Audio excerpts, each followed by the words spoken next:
Indeed, Amanda, and we are just as excited as it sounds that you are as we are broadcasting live from Altamont, Kansas. As always, at least for tonight, upon the footprint of the campus of Labette County High School, home of our Labette County Grizzlies. For the first time in 2024, the new year, the Grizzlies are on the hardwood. Jack Leake and Ian Harlow with you on the call. Thank you, Grizzly fans, for making us a part of your evening.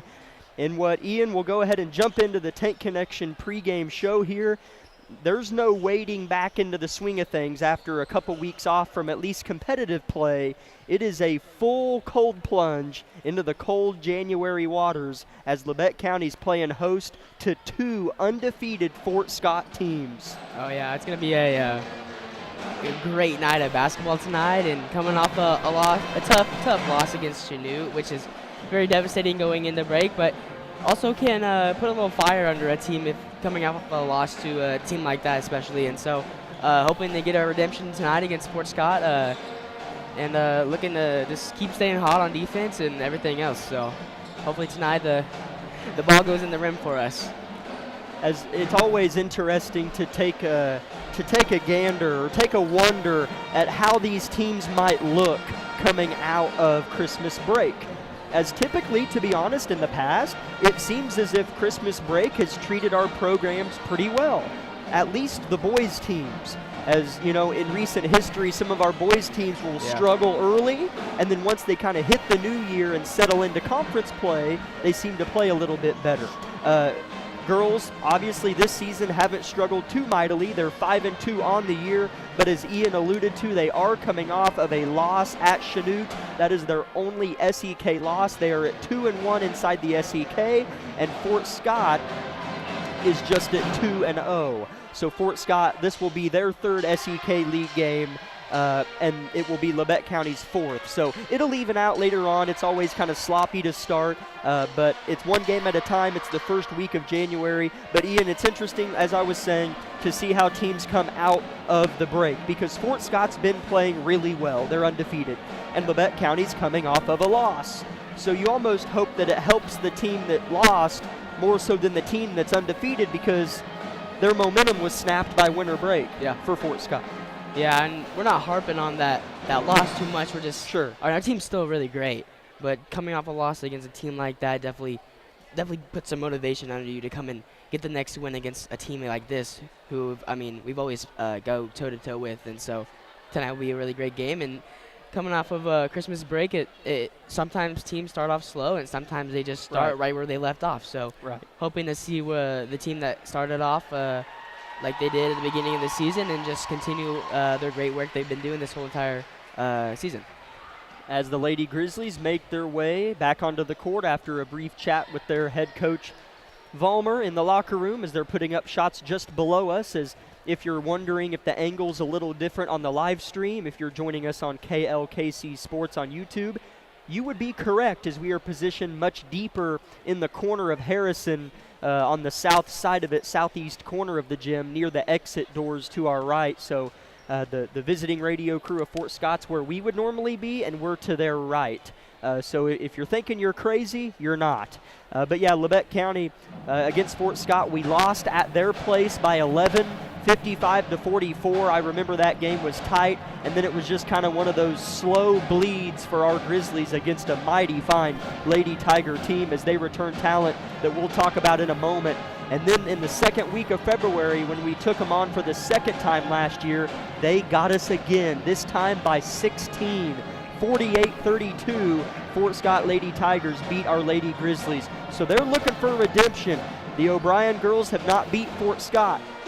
A lot of these girls have not beat Fort Scott, you know, because the O'Brien girls came in last year. That's why I say that. So this will be a new taste in our mouths should we beat them tonight for a lot of these girls, if not maybe all of them, as I start looking at more of the pieces here, as we lost Shelby and Ridley last year. So I don't know if we have a girl on our roster that's seen us beat Fort Scott, so hopefully tonight's the night. Yeah, hopefully tonight is the night.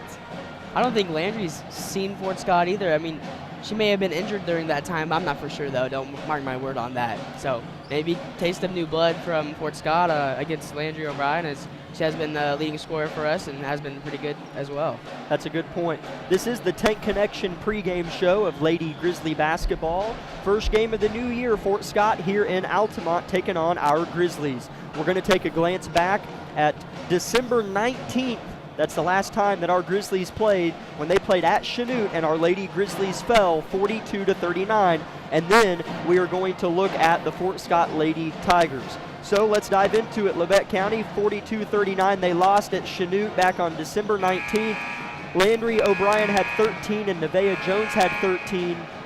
And it's been that was a tough game to watch down the stretch. But I thought the bench for Labette did a really good job because Caton and Landry fouled out with like 4 minutes left in the game.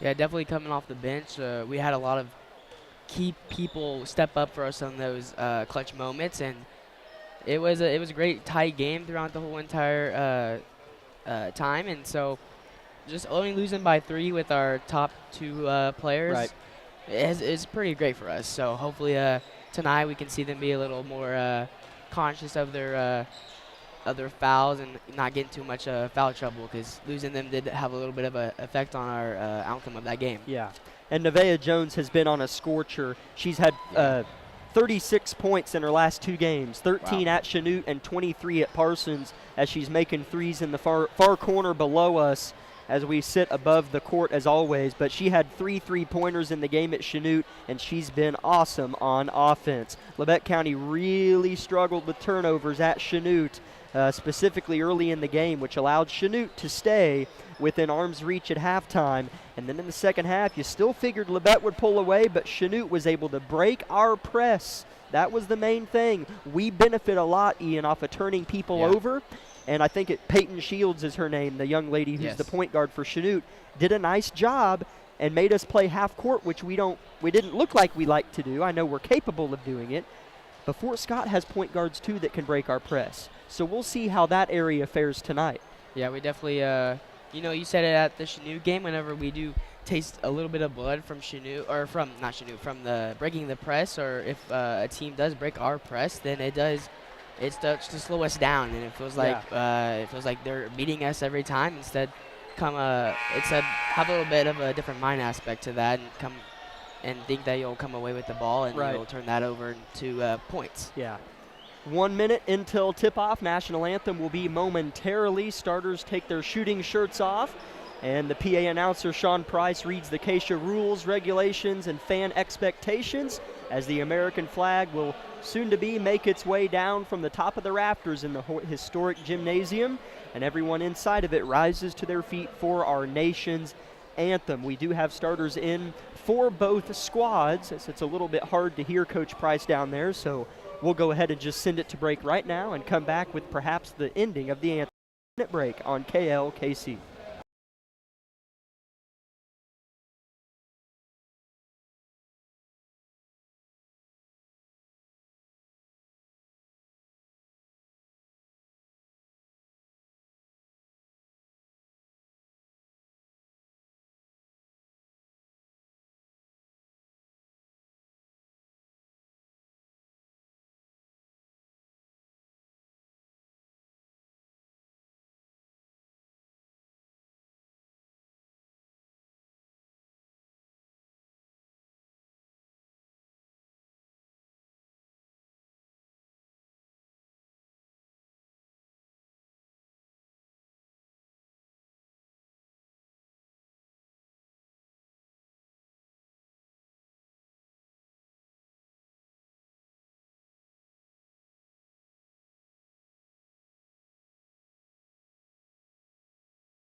starters being rattled off by the PA announcer before us, as this is a big open to the new year and what is hopefully a win for both our programs tonight, as it might surprise a few people, not us, but it might surprise a few people.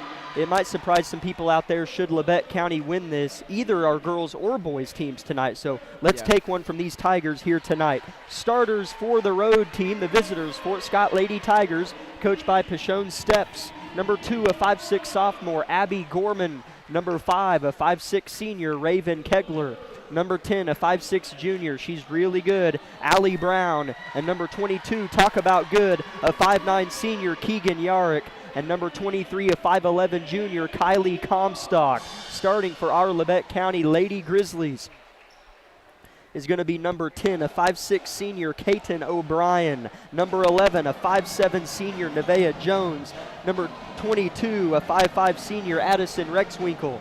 Number 23, a 5'8" junior, Landry O'Brien. And number 33, a 5'9" junior, Kinsley Boss. Head coach for Labette County, Brianna Vollmer. Assistants, Heather Wilson and Madison Evans. Tip-off in 30 seconds. Big game on tap here on KLKC.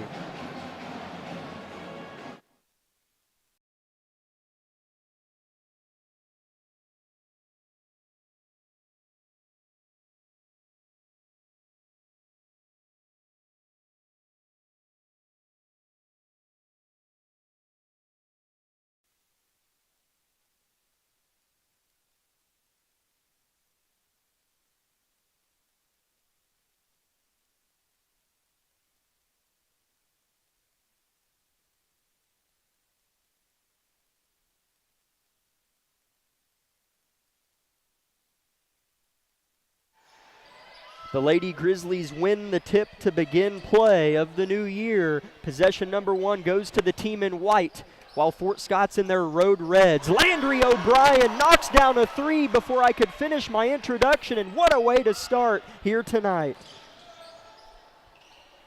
Good shot take, very first shot selection of the game, and just makes them pay for leaving her open, so definitely gonna have to take some notes from that.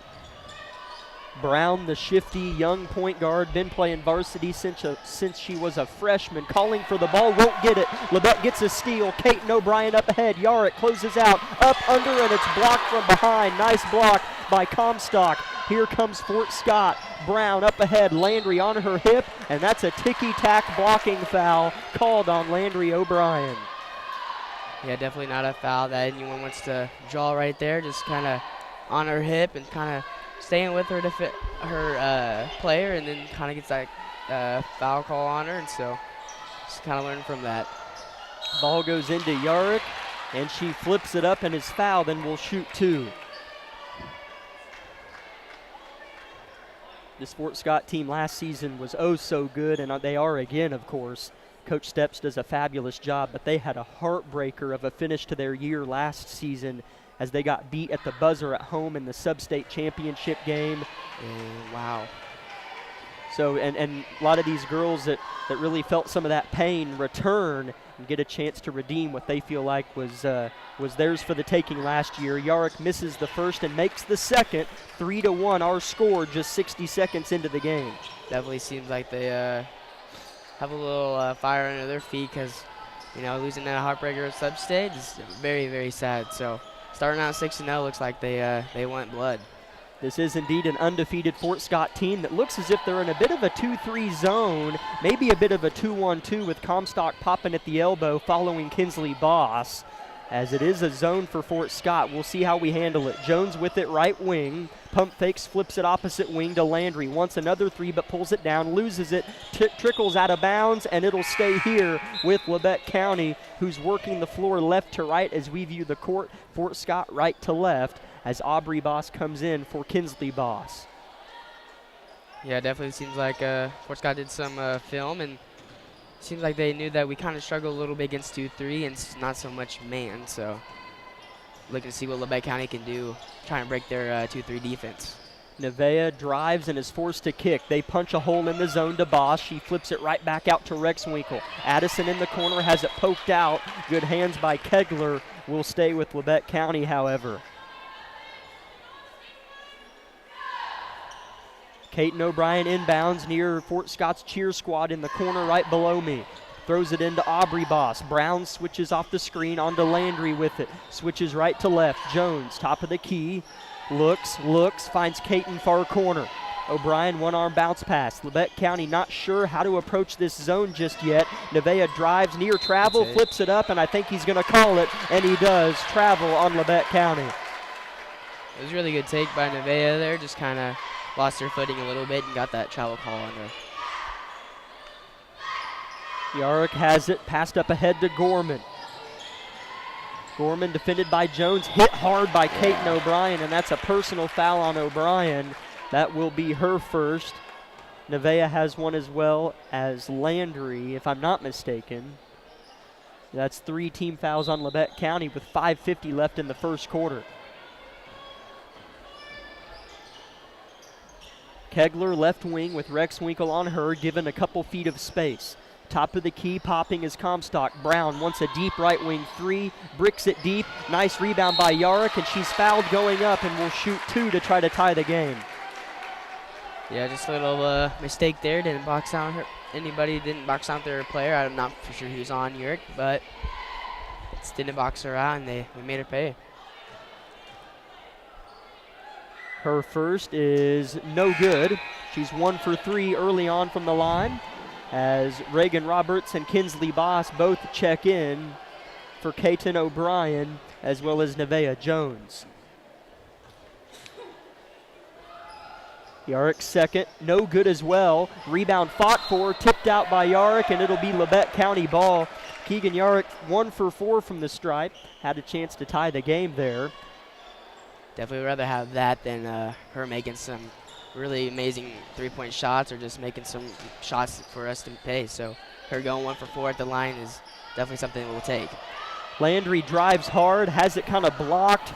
It was a tough shot for Landry. Here comes Fort Scott already shooting a layup. They're blocked. On the effort was Gorman. They get it back, and the little jumper trickles off the front of the iron from Comstock. Rebound Labette. 5 minutes to play first quarter. Labette 3, Fort Scott 1. Interception, steal. Yarrick up ahead, layup. Whoa, no good. Rebound on the deck, and it's off of Fort Scott, Labette County's ball. Fort Scott missing opportunities that are right on a silver platter, and it's still 3-1 Labette. Not complaining at all, but Fort Scott definitely wants to have those opportunities back later on in the game, and could definitely make them pay for that.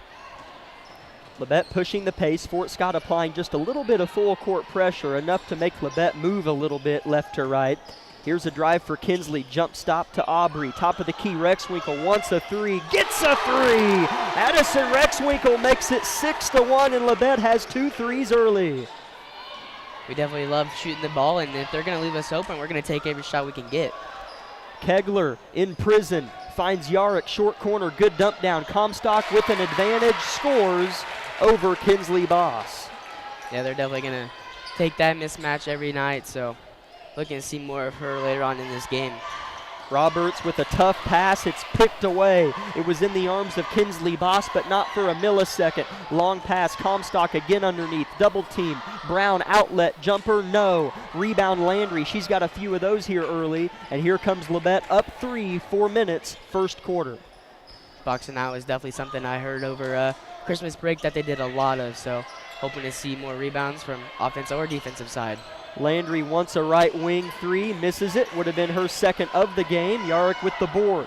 Brown up ahead, nice pass under the basket to Gorman, and she lays it in.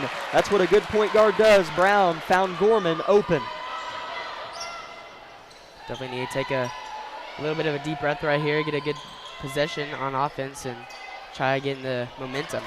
Fort Scott's defense hounding Labette County when it goes to a post player. Roberts has it stripped away. Fort Scott looking for their first lead of the early night. 6-5 Labette, 3:15 first quarter. Possession Fort Scott. Yarrick calls for Brown to get it, and she does. Kegler, left wing. Landry hounding the ball. Picks it up, finds Comstock, continues the rotation. Ball has yet to go in the paint. Brown, pick and roll, good pass. Comstock shoots and scores. That's really pretty offense from Fort Scott. Yeah, definitely good ball movement, and then good pass inside to find Comstock, and she'll make us pay. 7-6 Fort Scott. Here's a nice press break. Kinsley Boss elects not to shoot it, but Aubrey is there and puts it in. Kinsley had a good look, but was unselfish, and Aubrey scored it. Got a little tense there. I think she knew she was a little too open or something, and didn't elect to take the shot, so I'm glad we definitely got 2 points on that. Yarrick wants a three, buries it. 10-8 Fort Scott, 2:20 first quarter. It's been fun, though. Yep, and there's those 3 points that she's missed off of free throws. That's right. Averages tend to prevail, especially with really good players like herself. 2:05 first quarter. Labette tries to go inside. It's out of the arms of Aubrey Boss, but Labette gets it back, fortunately. Down 2 to the corner. Roberts wants Labette's lead. Gets Labette's lead. It's 11-10 Labette County. Reagan Roberts with Labette's 3rd tray of the game. Reagan may be a post, but leave her open on the arc, and she'll make it right in your face. Comstock loses it out of bounds. Turnover Tigers, and it'll be Labette County ball. These are 2 good teams, Ian, that are playing pretty good basketball right now. Yeah, definitely up and down the court, making shot for shot. It's going to be an intense game this whole entire time. As Libby Poole and Nevaeh Jones check into the game. As Libby has it poked out of her pocket by Gorman, but it'll stay with Labette. Also in for the Tigers, J.C. Rogers checks in for Kegler. As we have another Tiger substitution, Claire McElroy checks in for Comstock, who has given Labette County problems. Comstock, that is. And Claire McElroy will check into the game for Fort Scott as well. Ball goes into Nevaeh Jones, trapped in the half-court situation and breaks it. Now it goes off of Roberts' fingertips. It'll be Fort Scott ball. That never felt right the second it went into Nevaeh. Yeah. And Fort Scott has the ball back 90 seconds first quarter. I think if Nevaeh would have just passed it off to the Boss twin, I'm not for sure which one that is. I think that is Aubrey. Yes. And they would have had a little bit of momentum coming down the court and then found a better looking shot. Brown gets by Rexwinkle but misses the layup. Rebound Labette. Boss fighting for it, loses it. It's on the deck. Pass up ahead, tipped, and it's going to be off of Labette County, and it'll stay with Fort Scott. Both teams a little amped up but still playing just under control enough to put on a good performance here. 11-10 still, Labette County. Definitely not a bad idea from Addison Rexwinkle to just swat it out of bounds. She did just jump up and kind of swat it out of the way, and if Fort Scott would have got that, they may have gotten a pass and a shot, but instead they get a Keegan York 3-point shot at the top of the key. That makes it 13-11 Fort Scott. She can shoot it like nobody's business when she's on. Here's a pass. Roberts to Boss, intercepted. She passed it before she looked, and a foul 90 feet from the basket on Addison. And it'll be Fort Scott ball with 45 seconds left in the first quarter. Definitely playing a little amped up. Maybe they're excited to come back, maybe a little nervous, but it kind of seems like some people don't want to touch the ball right now. Instead, try to get passes and assists, and right now we need someone to kind of take control of the ball and find a good shot, get the ball moving around, and instead of getting some not great looking passes. That sends Yarrick to the line, as that was Labette's 5th team foul. Fort Scott yet to commit a crime here in the early goings as she makes the first free throw, and she's got 8 first quarter points. As Allie Martin and Landry O'Brien will check back into the game for Labette County. Yarrick misses the second. Here's a bad pass from Landry, intercepted by McElroy. Fort Scott looking for more. Yarrick pulls down the 3. McElroy with it. She'll want a 3. Misses it. Long rebound goes to Gorman. Backdoor pass. Layup missed, but the second effort is no good as well, and Landry O'Brien has it. There's a shoe on the floor as there's a blocking foul called on Fort Scott, so that'll stop play for a moment. Nevaeh Jones puts her left shoe back on. That would have been a bad possession for Nevaeh. Yeah. 14-11 Fort Scott, 20 seconds left in the first quarter. Labette County with the ball. Left wing Libby Poole, closed out on by Gorman. Punches it, Landry turns, fires, misses, and Fort Scott's there. Yarrick, a pass across half court. 5 seconds, gets to the cup, misses the layup, tipped about, and she'll shoot and score. You got to box out there with 5 seconds left, and Fort Scott just scored 16 first quarter points, and Yarick has 10 of them. We'll be back in 1 minute. These are two good teams going at it here on KLKC. My name is Bria, and I'm a pharmacist at Bowen Pharmacy. I'm here today to tell you about one of our patient programs, Meds to Beds. Bowen Pharmacy South is located in the medical office building at Labette Health. Our staff works closely with the doctors, nurses, and social care workers to ensure that your transition out of the hospital is an easier and more convenient experience for you and your loved ones. If you are having inpatient or outpatient surgery, we will get your medications directly from your doctor and deliver them right to your hospital bed. If you are having a baby, we will get your medications or anything else that you may need to get your family home without the hassle of making several stops along the way. Whether you're here for a few hours or a few days, we are here at Bowen Pharmacy and Bowen Pharmacy South to help get you well without any interruption in transition of care. Just ask for Meds to Beds. At Bowen Pharmacy and Bowen Pharmacy South, we are here for you today and we are here for you tomorrow.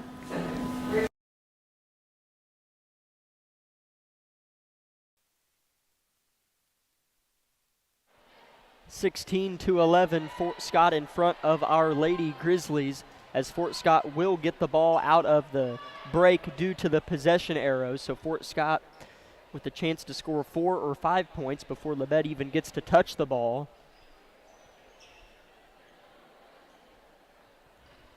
Keegan Yarick had 10 of Fort Scott's 16 points in that first quarter with 2 threes, but Labette County did make 3 3-point shots with Reagan Roberts, Rex Winkle, and Landry O'Brien. Here's a nice Fort Scott possession that results in 2 points.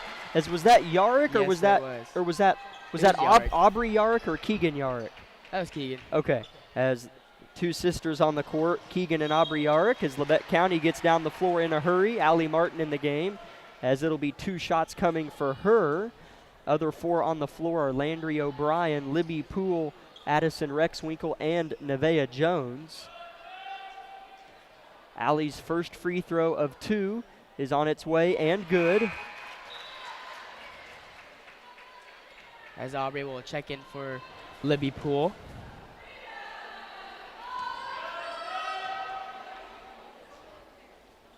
Allie's second is a pure swish, her first points of the game, and Labette's going to need all the help they can get from the free throw line, that is.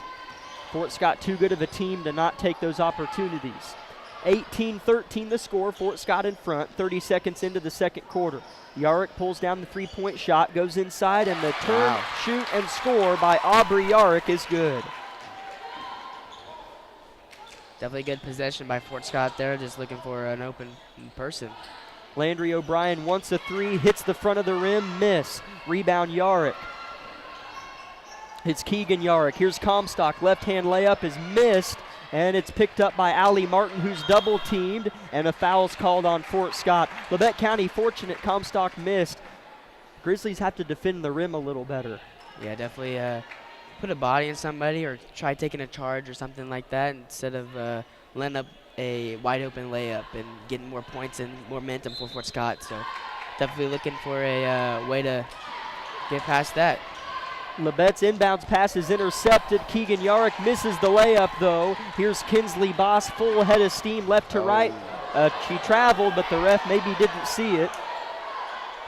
Rex Winkle pass to the corner, Jones. She'll drive, shoot a floater, too strong. Rebound Keegan Yarick. Labette's a little bit too turned up right now, a little careless. Yeah, definitely a little careless with the ball, like you said, and kind of just throw in bad passes. A lot of bad passes and turnovers, as we've seen kind of recently. That's been an issue for them.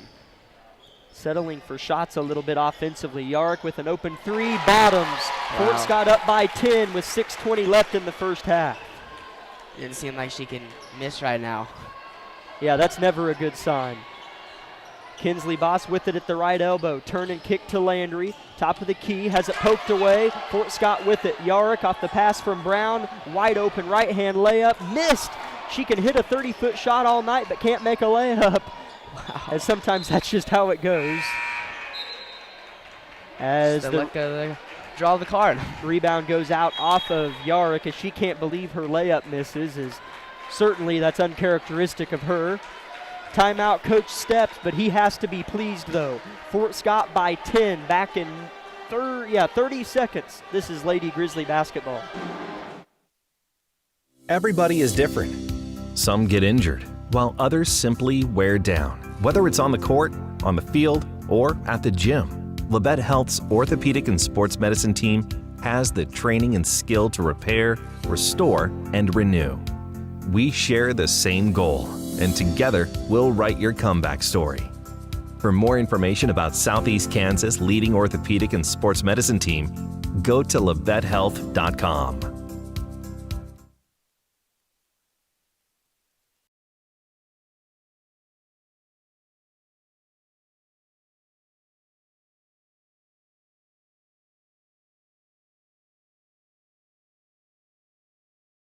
Start with getting the ball inbounds. Yeah. Definitely have been struggling with that, even though Fort Scott's press isn't like too hard on us. It just kind of seems like we're throwing it in and hoping that they'll catch it. Throwing up a 50-50 shot. Nevaeh Jones with a 3 in the corner, and she hits it. Labette needed that desperately. As I know it's early, but Fort Scott is on fire. Big shot from Jones. Yep. And a travel on Fort Scott. Turnover Tigers, hopefully out of the timeout. The script is flipping. Yeah, hopefully. Hopefully Bomber said something to them like, hey, get it together. We need this. And it was Fort Scott who called the timeout, if I'm not mistaken. Yeah. Here's Jones with a wide open left wing Again. 3. Missed it left. Second it left her hand. You could tell it might be off to the left a little, but a good look for Nevaeh. Brown with the rebound. Fort Scott in the half-court situation. She calls for it off the give, shoots a 3, misses it short. Rebound goes on the deck, and a jump ball signaled in. It should be Labette County's ball, and it is with 5:15 left in the second quarter. Definitely happy that was a jump ball and not a foul, because it kind of seemed like Allie may have gotten away with the foul call right there. Labette trying to break the token press here, and they do. Here's Jones, left wide open again, misses it to the right, and Labette can't get a rebound right now. Yarick just snatching it over our heads. She's all the way up ahead with the up and under, flips up a layup that misses, but the putback is perfect by Comstock. She's a big problem right now. I mean, Keegan Yarick is too, but we can't handle Comstock underneath. No, we Here's can't. Caton O'Brien in the game with the bucket, plus the foul. That is a big-time shot from Caton O'Brien in traffic, back in the game, making her presence felt as Comstock looked as if maybe she collided kneecaps or something. I don't know, but she seemed to be in a bit of pain. So hopefully Comstock's okay. Yeah, so I'm just realizing now that we haven't really seen much of Kate in this game, and definitely her getting on fire would help us out a ton. It's 25-18 Fort Scott as Kylie Comstock's in some pain. You hate to see any player, but you know, she's been very impactful for them, so hopefully she gets back in this thing here soon. Caton misses the free throw. It'll be Fort Scott ball. They lead by 7, 4:40 to go in the half. Allie Brown near the Labette County Grizzly paw, the logo at midcourt. She'll dish it to the elbow. Yarick left open, turns, fires, misses. Rebound Landry O'Brien. She'll switch hands right to left. Long pass up ahead to Nevaeh Jones. Dribbles with her head down. Euro shoots a fader that rattles in and out. Rebound Boss backside. Finds Landry. Couple dribbles. Drive. Right hand layup. Good. And Labette County gets back within 5. Definitely had two options there, either take it to the rim or pass it out to Caden. She chose to take it to the rim for 2, and I mean, 3's better than 2, but I'd definitely take the 2 at this moment. Here's a short corner pull-up that's missed. Rebound Landry. Man, she's had 5 or 6 rebounds here tonight. Oh, yeah. It's just the first half, too. Coach Vollmer telling her team to take care of the ball as Caton O'Brien travels before she put it on the deck. Would have been nice to score there, but nice enough to be in position here as Kylie Comstock is back in the game for Fort Scott. A positive sign there as Addison Rexwinkle does check in for Landry O'Brien.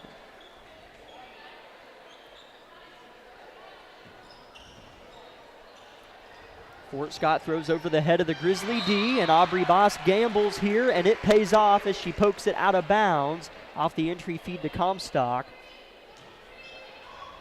Fort Scott set to inbound, 3.5 to play in the half. Yarrick throws it into Brown in the corner. Ball is rotated. Gorman, couple dribbles, pull up, rattles in and out, tipped about. Comstock has it. Wide open layup is missed. Only hit the backboard, and then the outlet pass is intercepted, and that layup is good. Labette County is passing way too fast right now. Yeah, they're not thinking about it, and they're just kind of being careless with the ball, like you said earlier.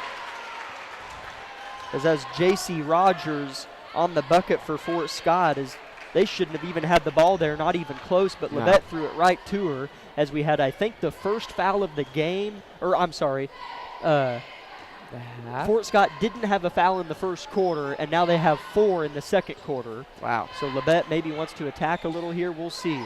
27-20 Fort Scott, 3 minutes, second quarter. Addison Rexwinkle with it, finds Martin. She's got a couple free throws. Here's Kaiten O'Brien with a 3, hits the front of the rim and dives into the arms of Keegan Yarrick. Definitely need a good defensive possession right here.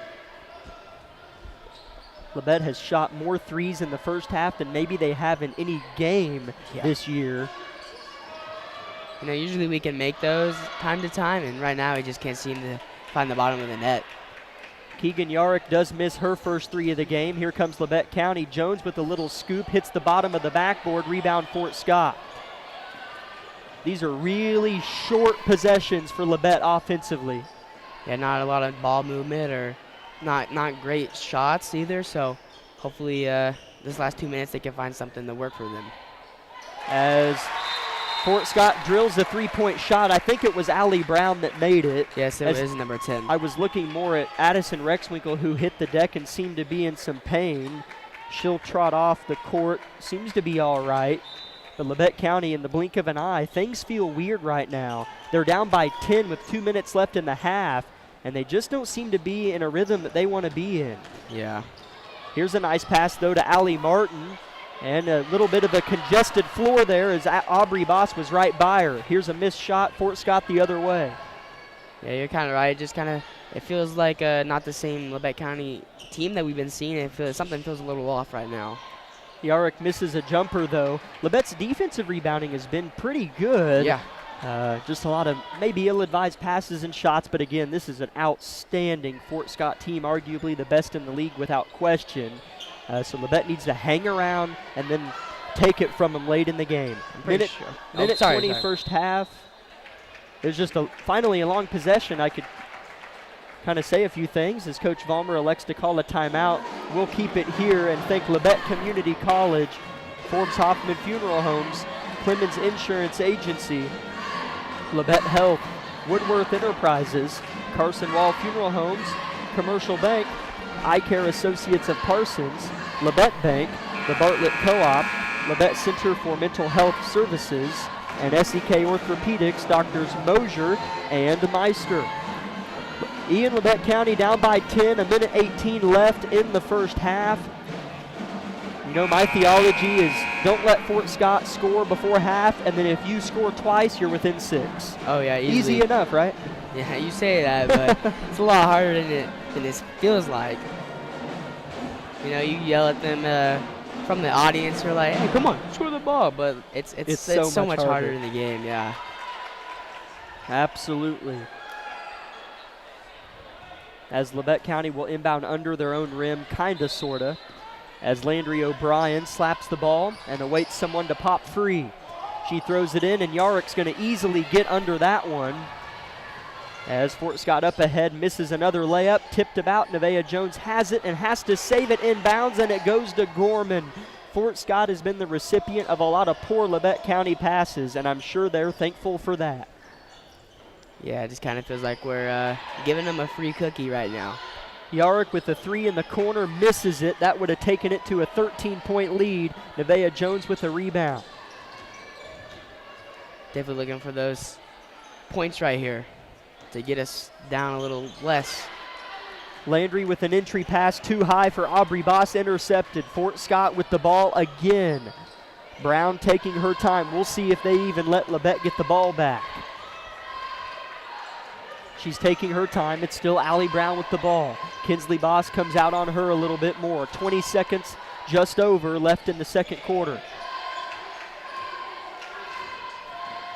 The play is in. Brown initiates it. She switches. It's Poole on the ball now. With it is Rogers. Extra pass goes to Gorman. She'll shoot a floater and get the bucket plus the foul. And that was exactly what Fort Scott wanted to happen. Definitely the last thing that we wanted to happen, though, right before halftime. 32-20 the score. Fort Scott in front. Gorman will shoot one free throw after the and one, as Comstock and Keegan Yarrick will come out, so they don't maybe pick up a foul. Here's a miss by Gorman. Long pass from Jones to Landry. And she'll shoot a layup and nearly get the and one, but Landry will have to shoot 2 free throws. But a nice effort for Labette County with 2 seconds left on the clock. Definitely big shots right here going into halftime. You made 2 of them, and we're only down by 10. And she does make the first free throw. As Keegan Yarrick will check back in. Coach Steps putting in his shooter as they might get a decent look off with 2 seconds left, especially if they get to inbound. Hopefully Landry makes the free throw, however. Landry's second free throw is up and no good. That'll make it harder for Fort Scott to get a look off, and they can't do that. At the end of the first half, it's Fort Scott 32, Labette County 21. They've got their work cut out for them, but they can certainly make it happen. We'll be back in 3 minutes with the Eye Care Associates of Parsons halftime show.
Welcome in, Grizzly fans, to the Eye Care Associates of Parsons halftime show where the Lady Grizzlies trail the Lady Tigers of Fort Scott 32-21.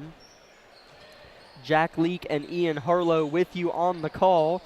Ian, I feel like this game should be a lot closer than it is. Fort Scott played a really nice first half, but Labette County threw a lot of poor passes that made this score a lot worse than I think it should be.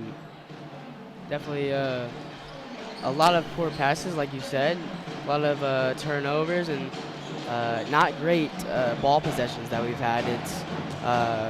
We've been passing the ball around maybe a couple times, but then the shot may be poor, or maybe we're trying to get a pass inside, and then the pass is just it's just not there, where you overthrow them, or it's just right to that defender. And then Fort Scott kind of gets that momentum going down the court, and they make us pay. Or if it's in the inbounds, on their side of the court, and we're trying to inbounds it, and we just kind of overthrew them a couple times, and they made us pay for that. So, I mean, you take that away from a couple of the possessions that we've had, and it's maybe a two-point game, maybe even tied ball game right now going into this. But, I mean, I'm happy for where we are at right now, despite our all the stuff that's happened.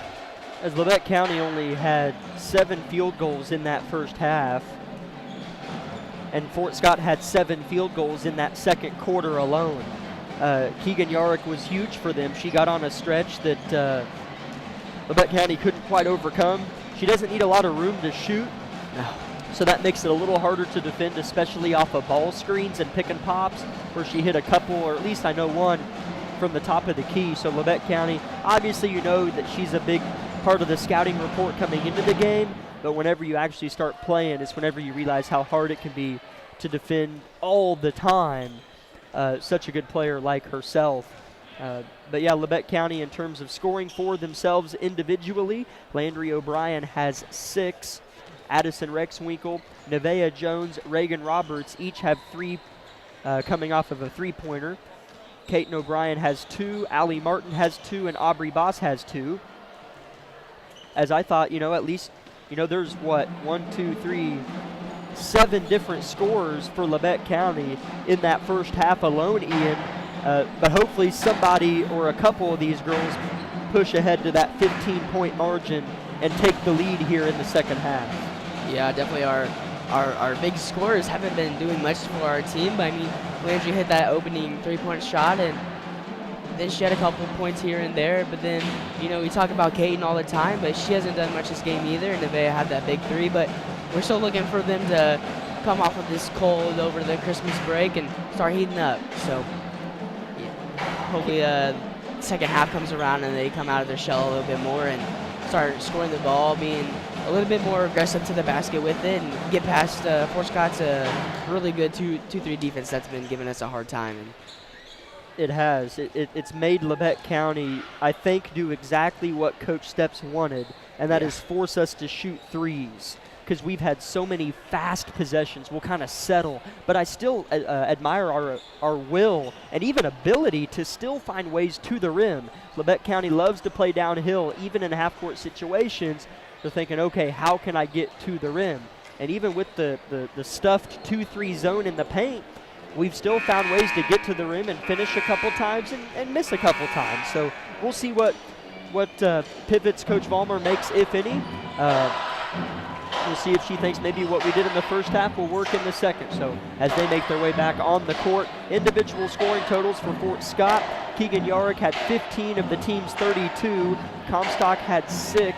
She was big in that first quarter and then kind of hurt her knee a little bit, but then she went back in and made a bucket. She has 6.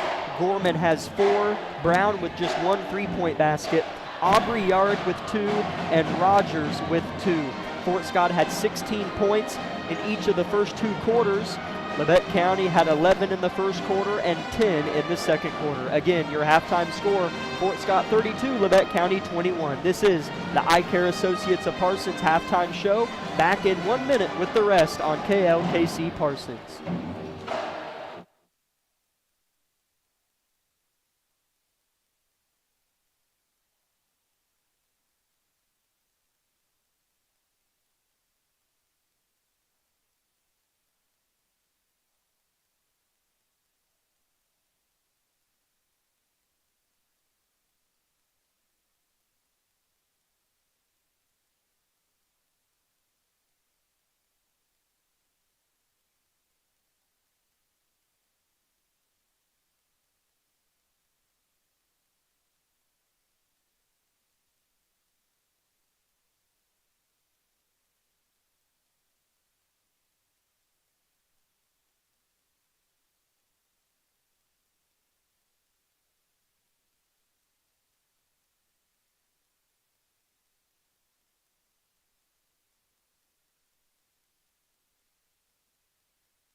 A few other sponsors we'd like to thank before the third quarter begins include Community National Bank, Tank Connection, Wood Insurance Center, USD 506, the corner store of Altamont, and Olson Ace Hardware. Yeah, certainly, Ian, limit the turnovers, maybe be a little bit more patient and observant on offense whenever you have the ball. A lot of bad passes in that first half gave Fort Scott easy shots because you made a good point. It could be tied, and that sounds funny, but it's true. Because every time we threw it away and Fort Scott scored, that's also a possession where we could have scored. Yeah, so that's like a four-point swing every minute. And I know we've been working on boxing out and stuff, and it's been looking great so far, but there has been a couple times where if we put a body on a man or something like that, then we could have came away with a rebound on defense. Right. But then they'd come away with the rebound, and then they make us pay and go to the line or even just go up with that and get a 2-point there. So maybe boxing out a little bit more would help us out. Just getting our offense started. I think that's the main thing we need to start doing in the second half. Absolutely. Fort Scott will open up with the basketball. Here's a backdoor for Keegan Yarrick, and she'll get the layup to go, something she struggled with in the first half. Gets it to go off of a nice backdoor to start the third quarter. As Landry O'Brien travels, trying to get it over the head of the Fort Scott press, and they'll get it right back. Certainly not how you wanted to start the third quarter. Yeah, definitely. We talk about Yarrick and Comstock a little bit, but you never really talk about Gorman and Brown, how good of defense they've been playing on their press. They've been giving us a hard time. A 5-second violation is called, though, on Fort Scott as they couldn't get it in quick enough, so it goes right back to the Grizzlies. Caden O'Brien will have it. Pushes it to Landry. Now across half court they go to Kinsley Boss. A few dribbles and a kick. Caton puts it on the deck. O'Brien with a nice bounce pass, and the layup is good by Kinsley Boss. That is what Labette County is good at on offense. Yeah, definitely need to start getting a lot more of those in the second half. Yarrick will drive baseline, finds Comstock open, misses the little baby jumper, and Yarrick is there to rip it away. Brown straightaway three, gets it. Another rebound, Ian, that Labette County has given up. I don't know how she came away with that. I swear there was 3 white jerseys around.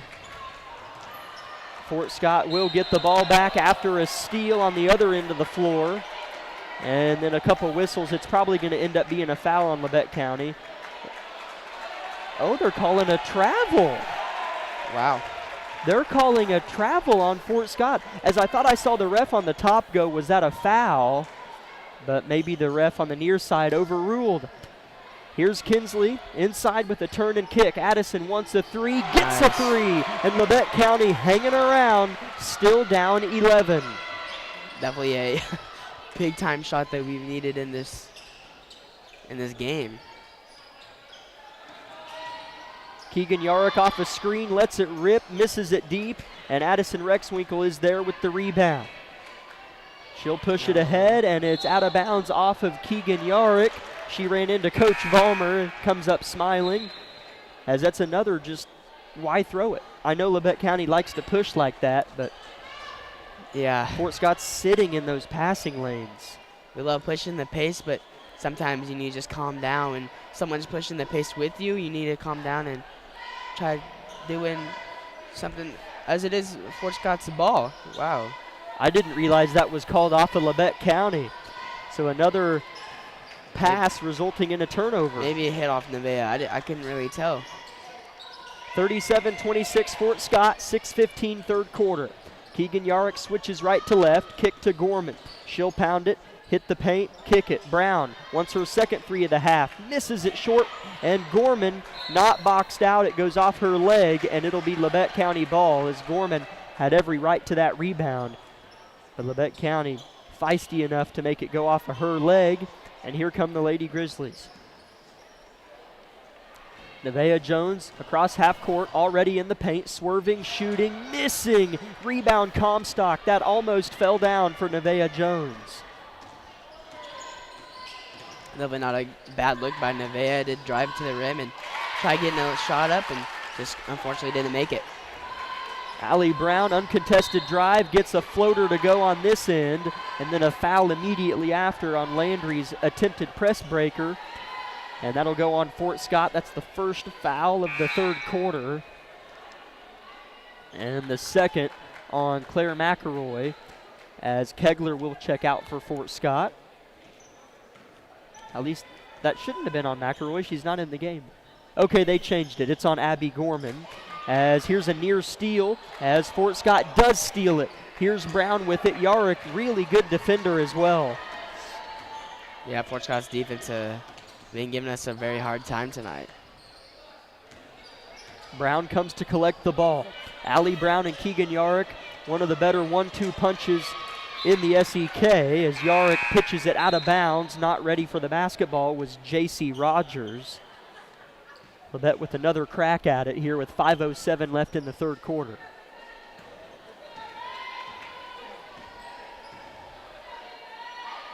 Definitely just looking to slow down the offense and get Fort Scott off of us. Good look for a good shot right here. Caton O'Brien at the top of the key, finds Landry left wing. Martin in the game, head fake, drive, kick. Jones right corner three-point shot, goes down and out, and multiple bodies crash in on the board, but Landry O'Brien has it for Labette County. She'll drive, fake a pass, shoot, and is fouled, and will shoot 2 free throws. Really good rebound by Landry, and then kind of just did a little loop-de-loop around the top of the key, and then went down to the paint and took it in and got the foul. My neck kind of hurts from looking to my left the whole game. I thought maybe I liked this new spot better, but I think I like being 10 feet to the left a little better. I think I like it a little bit more too. It kind of, we have this poster right in front of us too. Can't see too much like down here either. Landry hits the first free throw. Second one is fired in a silent Harrison gymnasium, and she hits it. As much as it feels like we're down by so much more, we're only down by 11. 4:30 third quarter, 39-28 Fort Scott. Caton riding the hip of Gorman. She'll pick up her dribble. Turn, kick it. McElroy with it, finds Brown. She'll come set a screen. Brown rolls off of it with the ball and flips it farther to the corner, Gorman.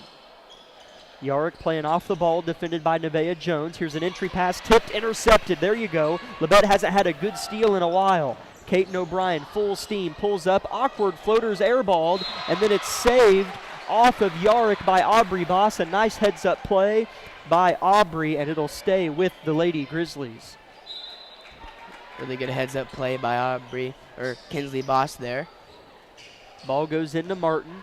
She'll look to drive. Nothing there, pivots. Kick out, Jones, contested three, rattles in and out, tipped about. Fort Scott's got it. And here's an intercepted pass by Labette County, and Aubrey Boss scores. Looked like she might have been hit on the head, but no call, and Labette's within 9. Long pass, McElroy underneath the rim, flips it up and scores it. Boy, I don't recognize the young sophomore from any other previous years, but she's very impressive, Claire McElroy.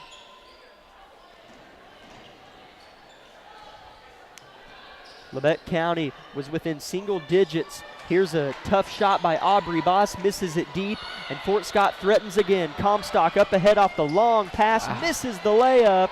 That's something they've really struggled with this evening. Landry O'Brien with the rebound, fakes another pass, shoots it, scores it, and Labette's back within 9 again. They need to get a stop.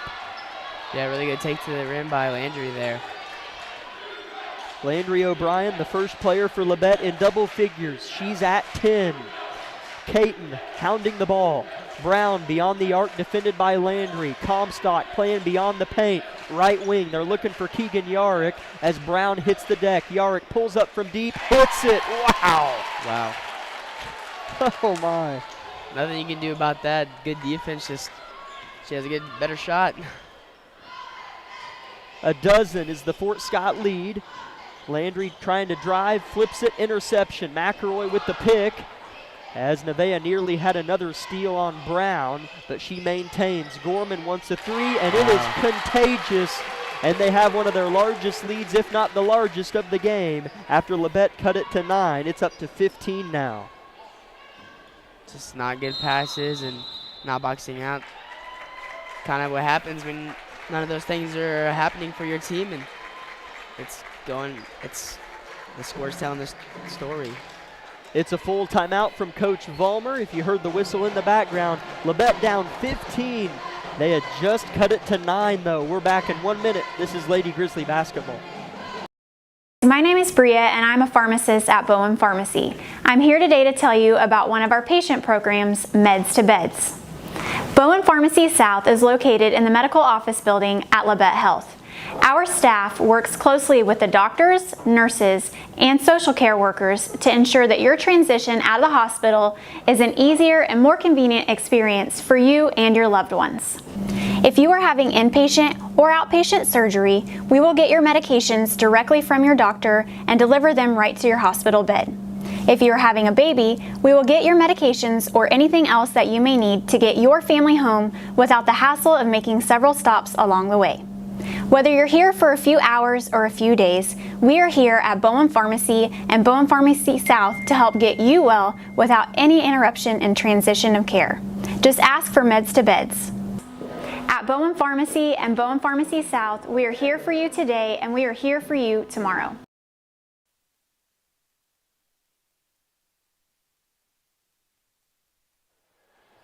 Labette County to inbound at half court in front of their own bench, and they do. Nevaeh Jones in the corner with the extra pass. Here's Aubrey Boss at the elbow. Caton off the swing, 3-point shot, misses. Boss is there, and the putback is good. The Boss twins are so good, Ian, at shooting the ball high off the glass and with soft touch. Definitely a good thing to have is getting the rebound and staying high with it instead of coming low with it for the defenders to come and pick it away from you. 3-point shot put up and airballed by McElroy, I believe. No, pardon, that's Aubrey Yarrick. And so it'll be Labette County ball trying to overcome what they just did. Or should I say previously, they cut it to 9, and then 2 possessions later it's at 15. Nothing more demoralizing. I think we had 6 people on the court. That's not what you want to hear. I think Allie may have been on the court for that play. Possibly, I'm not certain. Lucas, turn the live stream off. No, I'm just kidding. We don't need proof. As the refs are conferring. I didn't see her out there. I didn't know she checked in either. I wasn't paying attention. I think she just ran on the court, actually. The refs are kind of shaking their head like, nah, I don't think we can call it. Coach Steps very well might be right, but the refs are in a position where they can't just take his word for it. So I didn't see. Maybe it was on the live stream, but oh well, doesn't really matter. It's Labette County's ball with 1:35 left in the third quarter, down by 13. They get across the press here, doing better in the second half with that. Nevaeh lets it rip and hits it. And Labette back within 10 on a 5-0 run of their own. Really great shot by Nevaeh Jones there. Now on defense, we need to lock up and come away with the ball. As they nearly do, and indeed they do. It was great hands initiated by Addison Rexwinkle, and Allie Brown was forced to track it down and couldn't quite get it before it hit the red baseline on the north end of Harrison. And Allie Martin checked in for Kinsley Boss. Can get within the shortest margin since the first half on this possession. Landry finds Caton right wing. They swing it. Rexwinkle, 60 seconds left in the third. Gets by her man, shoots a fader, misses it short. Tipped about, she gets it back with some room. Flips it, Caton right wing. Pulls it, tries to drive, tries to cradle, and shoots a tough shot. Here comes Fort Scott. Not a bad take at all by Caton O'Brien. Just kind of wishing she would have went up with her left hand on the other side. Yarrick with a tough drive, and she banks it home, as she might have been hit in the eye, as she is kind of holding her face as she jogs back. Maybe she won't be able to shoot no more. Help us out a little bit. As Labette County's down 12 with 15 seconds left in the third quarter with the ball. Big possession. Landry drives, shoots a tough floater that does fall off the glass.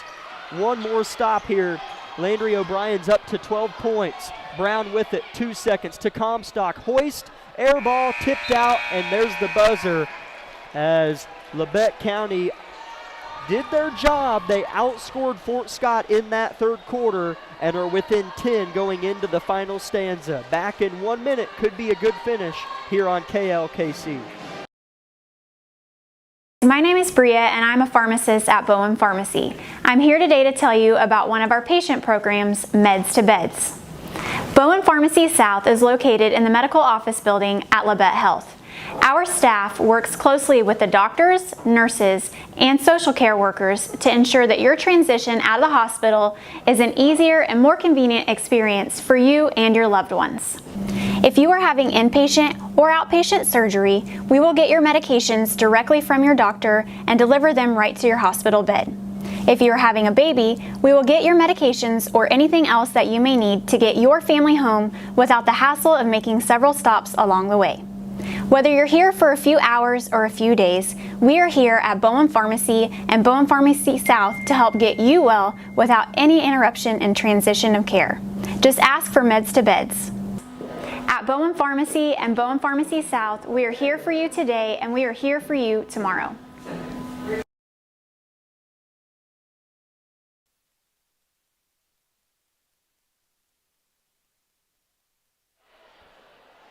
The Lady Grizzlies cut it to 9 in the third quarter, and 2 possessions later they were down 15.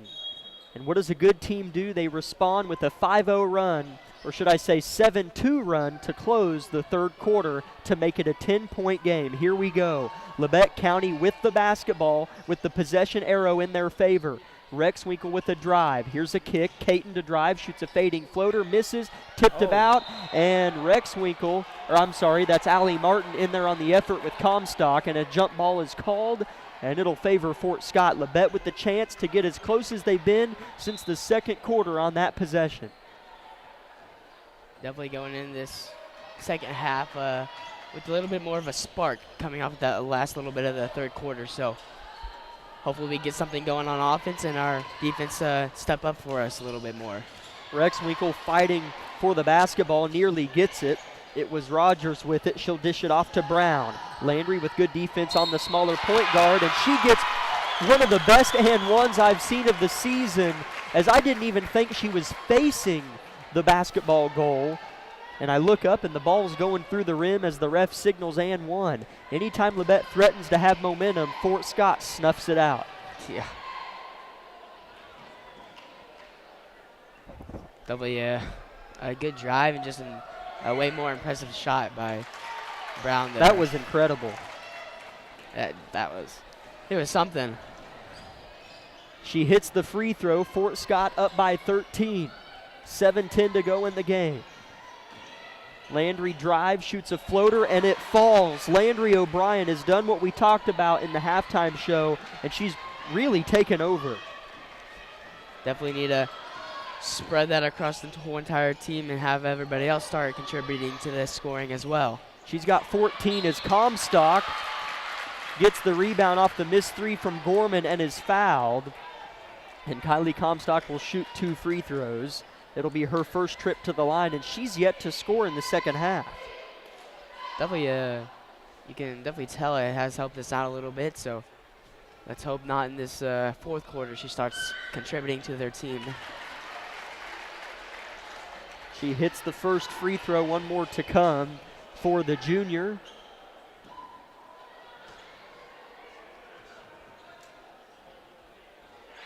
The second is a line drive and no good off the back iron.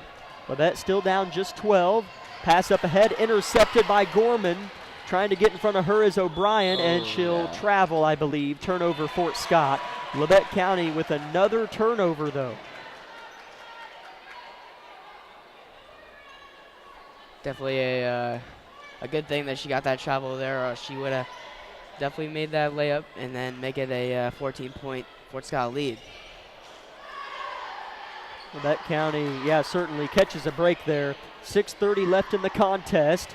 Caton O'Brien with a drive. Bounce pass. Here's a give. Rexwinkle wants a corner three. Grazed the front of the rim. Might have been tipped by a Lady Tiger. Couldn't tell. Long pass to Brown from Yarick. Up ahead. Layup good plus the foul. I think I have noticed every time that we do go up with a shot and go for a rebound on offense, nobody is coming back on defense, and so they're getting these wide open layups that we can't defend, and then they're just getting fouls on it and going to the line. Constantly playing from behind defensively, and then you have to hustle back and play offensively while you're down on the scoreboard. It's a tough cycle to be a part of.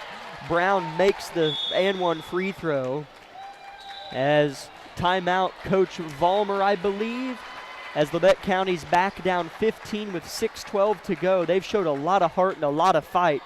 Two good teams on display here. Fort Scott playing really well here in Altamont. Back in 1 minute, it's a full timeout. This is Lady Grizzly basketball.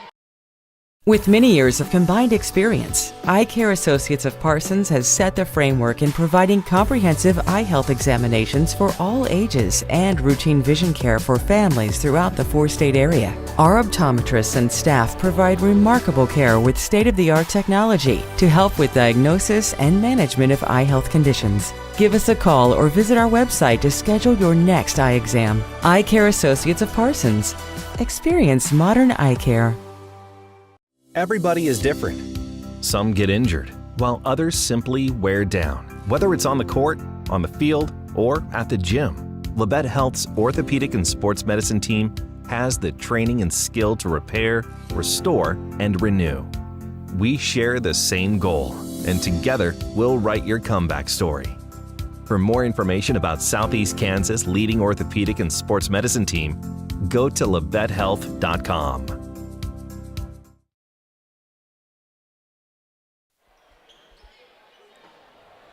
Lady Grizzlies have the ball out of a Coach Vollmer timeout. Down by 15. They've cut it to single digits 2 times in the second half, after previously it had gotten to 15 another time before. And we'll see how they respond here. Landry O'Brien with another touch floater and scores it. She's up to 16 on the night. Wow. I'm just in shock on that shot. I mean, she's made a couple of those tonight, so really impressive. As Brown will make another little free throw shot to increase the Fort Scott lead. Allie Brown, someone who just made 1 3-point shot. That's it in the first half. Has 13 second half points alone. 5:30 to go in the game. Still a 15-point Fort Scott advantage. In the corner, Caton O'Brien has it. High entry pass to Boss. A turn and flip. Landry O'Brien wants a 3, looked good 99% of the way, but the rebound is snatched by Kinsley Boss, and she'll shoot 2 free throws off of her offensive rebound. Definitely not a bad possession by Labette County there. Just didn't get the shot that they wanted, but we did go to the line, so hoping to make both free throws. Kinsley does make the first of 2. One more to come for Boss as she'll hoist it and hit it. Labette County's really shot free throws pretty well. They've only missed 2 on the game. Yeah, definitely an improvement. Labette County obviously going to take a few more risks here defensively, fighting for the basketball as Brown is trapped and gets out of it. Yarrick with an open right corner 3, airballs it short. Landry O'Brien with the board. Here come the Lady Grizzlies, down 13 with 4:50 to go. Long entry pass to Boss, nothing there. She'll throw it back to Landry. Across the court pass, touched by Yarrick, out of bounds it tumbles, and will stay with the team in white. That's Labette County. Definitely not that great of a choice of a pass. Could kind of throw it around the arc, but luckily for us, it did go out on Fort Scott. Caton O'Brien hoists a 3, misses it, gets another pass and misses her second 3, tipped about, and Allie Brown has it. Pass across the paint to Gorman. Her layup is missed. Allie Brown has really nice vision, though, point guard for Fort Scott. Rebound Kinsley Boss, and here come the Lady Grizzlies trying to chip away at this lead Fort Scott has forged. Caton O'Brien with another 3, hit the rim twice, missed it. What a nice rebound, though, by Boss, giving Rex Winkle a chance at a long 2 that misses deep. and Labette County's putting up crazy shots now. I mean, they're Yeah. not dumb shots. You're open, and you're down 13, so I guess take it. But just a lot of shooting taking place. Nevaeh Jones will check in here. Halfway mark fourth quarter for Addison Rexwinkle. Definitely not bad looking shots either. Just No. can't get them to fall right now, and that's hurting us.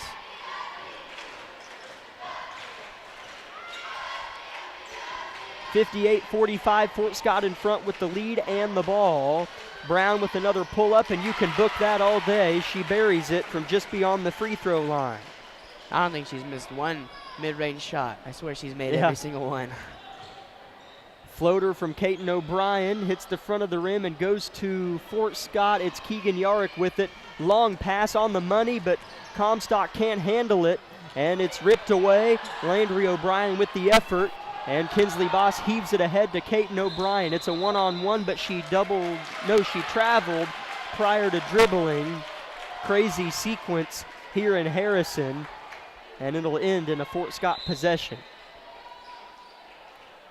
Timeout, Labette County, down 15 with 3:20 left in the contest. We'll keep it here and thank a few sponsors for allowing us to bring you on the air as well as on YouTube.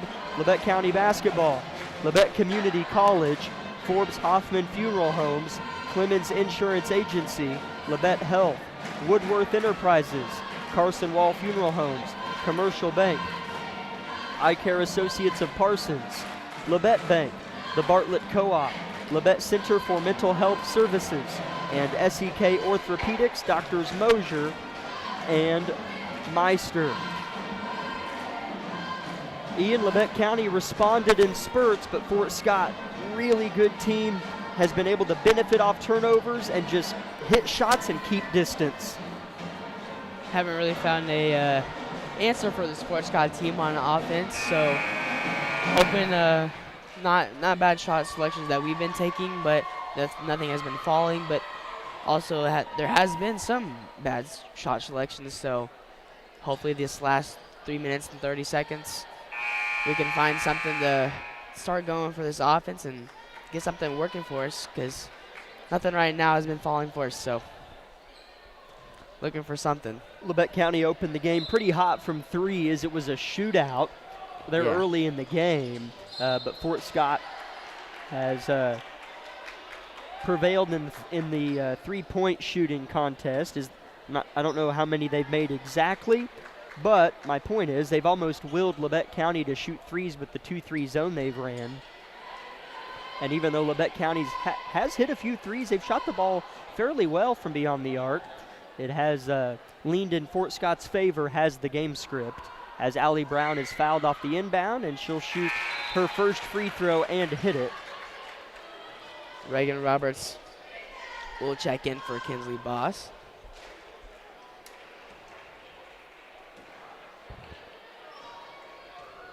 Brown's second free throw is missed. Rebound Kinsley Boss. Landry will bring it up, defended by two Lady Tigers. Entry goes to Kinsley. Here's Landry off the feed. Good dump down to Reagan, and she collects and scores. Reagan Roberts with nice awareness. Landry with a nice pass. Definitely good look downside.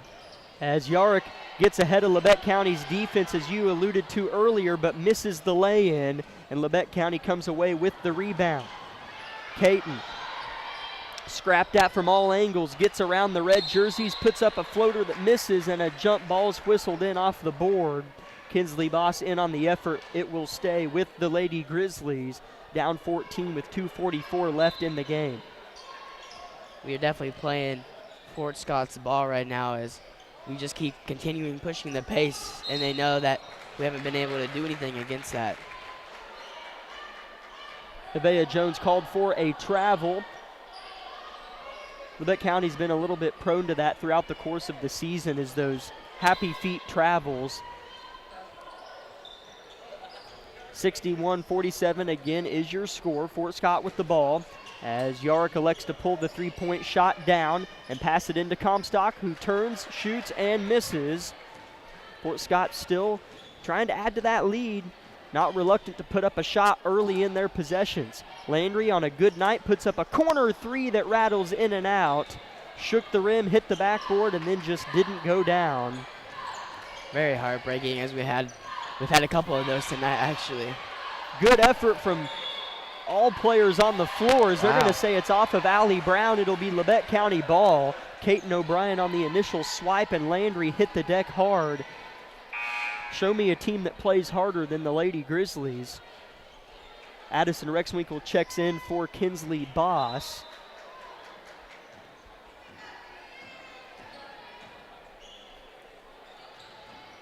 Nevaeh Jones with a drive of her own, one-arm flip pass to the corner. Good ball movement for Labette. Caton pulls up from 8, rattles in and out and just doesn't go in. Landry fighting for the board again, and it is successful. Roberts with a jumper. I think it was blocked by Comstock. Rebound Fort Scott, and a foul going the other way. And it'll be 2 free throws on this end of the floor for the sophomore J.C. Rogers. Just hasn't been going the Grizzlies' way this fourth quarter so far, and so we are only down by 14. It's definitely something that we can come back from, but as of what it's looking like, this offense, nothing has been really working for us throughout this game. I mean, we made a couple of these shots, and they've been good for us, but we've always been down trying to get that momentum back, and Fort Scott would just take it right back. Rogers splits her pair, and it's 15 points, the Fort Scott lead. O'Brien, that's Caton with a tough floater. It's kind of blocked as Fort Scott's bench calls for Keegan Yarrick to slow down and maybe burn some clock, and now they'll just hold it beyond the top of the key as Labette County comes to try to create a steal. Gorman down to Comstock. She'll shoot and miss, gets her own and scores it. Comstock, her first field goal since the second quarter. Landry O'Brien with a three-point shot, misses short. Nevaeh Jones fighting for the rebound, but Gorman comes away with it for Fort Scott. Pass up ahead to Brown, nearing the 60-second mark. 17-point Fort Scott lead. As Brown will play catch with Yarrick, and Labette County will fall to 5-3 on the season, and 2-2 inside the SEK. Meanwhile, Fort Scott will go to 3-0 inside the league and 7-0 on the season. As Labette County we'll talk about this, of course, near the end of the boys' game, of course, too. But in case you tune out for some reason after the girls' game, I encourage you to hang with us. As ball goes out of bounds, it'll be Labette County basketball. But in case you do elect to tune out after the end of this one, our Grizzlies, both boys and girls, of course, will be off on Tuesday, and their next game will be a week from today, Friday, January 12th, here at home against Pittsburgh before the Burlington tournament. Definitely going to be a great game to come and watch or even listen to. As absolutely, Ian, as I'm glad you mentioned that, as it is an amazing turnout here in Harrison tonight, as here's a three-pointer put up by Caton.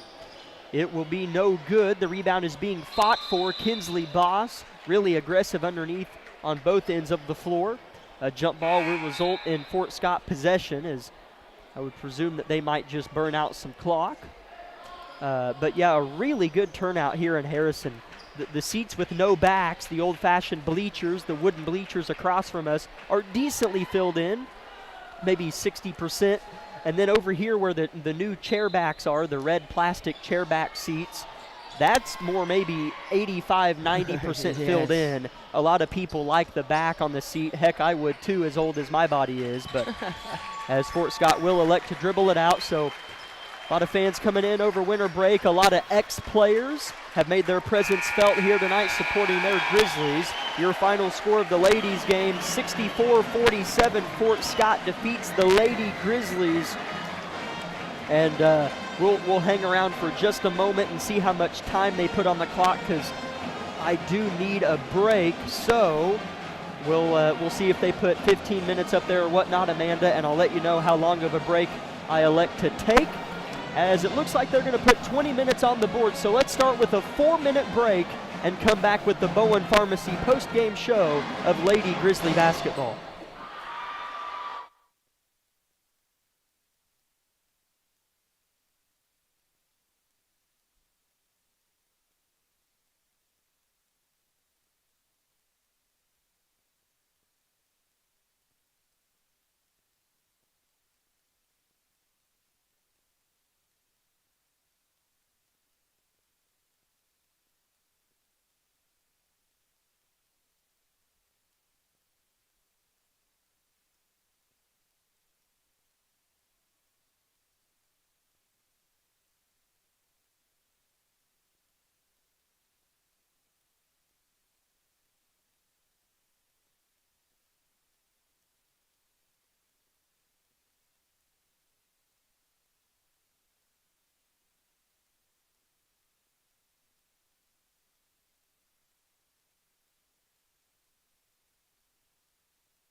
Welcome in, Grizzly fans. Amanda, thanks for being willing to take a little bit longer time out there. Needed a restroom break. Lady Grizzlies fall 64-47 to the Fort Scott Tigers and move to 5-3 on the season and 2-2 inside the SEK. 16 minutes until the boys tip off, so that gives us some time to chat a little bit about how the girls game broke down. Ian, Labette County cut it to single digits 2, maybe 3 times, but Fort Scott did what good teams do, and they just immediately extended it right back out. Yeah, definitely going in this game, starting off really, really hot, and then our deficit would, we'd maybe get up. It'd be a back and forth game, at the first quarter or so, and then after a little bit of the game, we'd be down, and then after a while, we'd try cutting that deficit down, and then you get momentum, and you think you get a cut down in their lead, and then,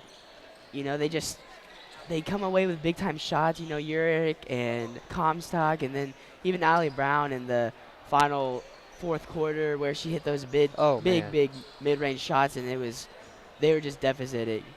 So definitely tried cutting that deficit down. We just never could get our offense to work in, and that's really going to hurt you when your defense doesn't step up to play. And it kind of seemed like our defense was a little sloppy or rusty or maybe a little out of shape. It didn't seem like they were really running with that Fort Scott offense, and it seemed like they were just kind of going at us tonight. They knew that they were struggling a little bit, and so they made us pay for that. Keegan Yarick ended the night for Fort Scott with 22 personal points, and Allie Brown had 19. She had 16 of those in the second half. So when Yarick was not as great in the second half, Brown stepped in and filled those gaps. For Labette County, Landry O'Brien had 16, and then there was a fairly large drop-off. Nevaeh Jones had 6. Aubrey Boss had 6. Kinsley Boss had 4. Allie Martin had 2. Addison Rexwinkle had 6 as well.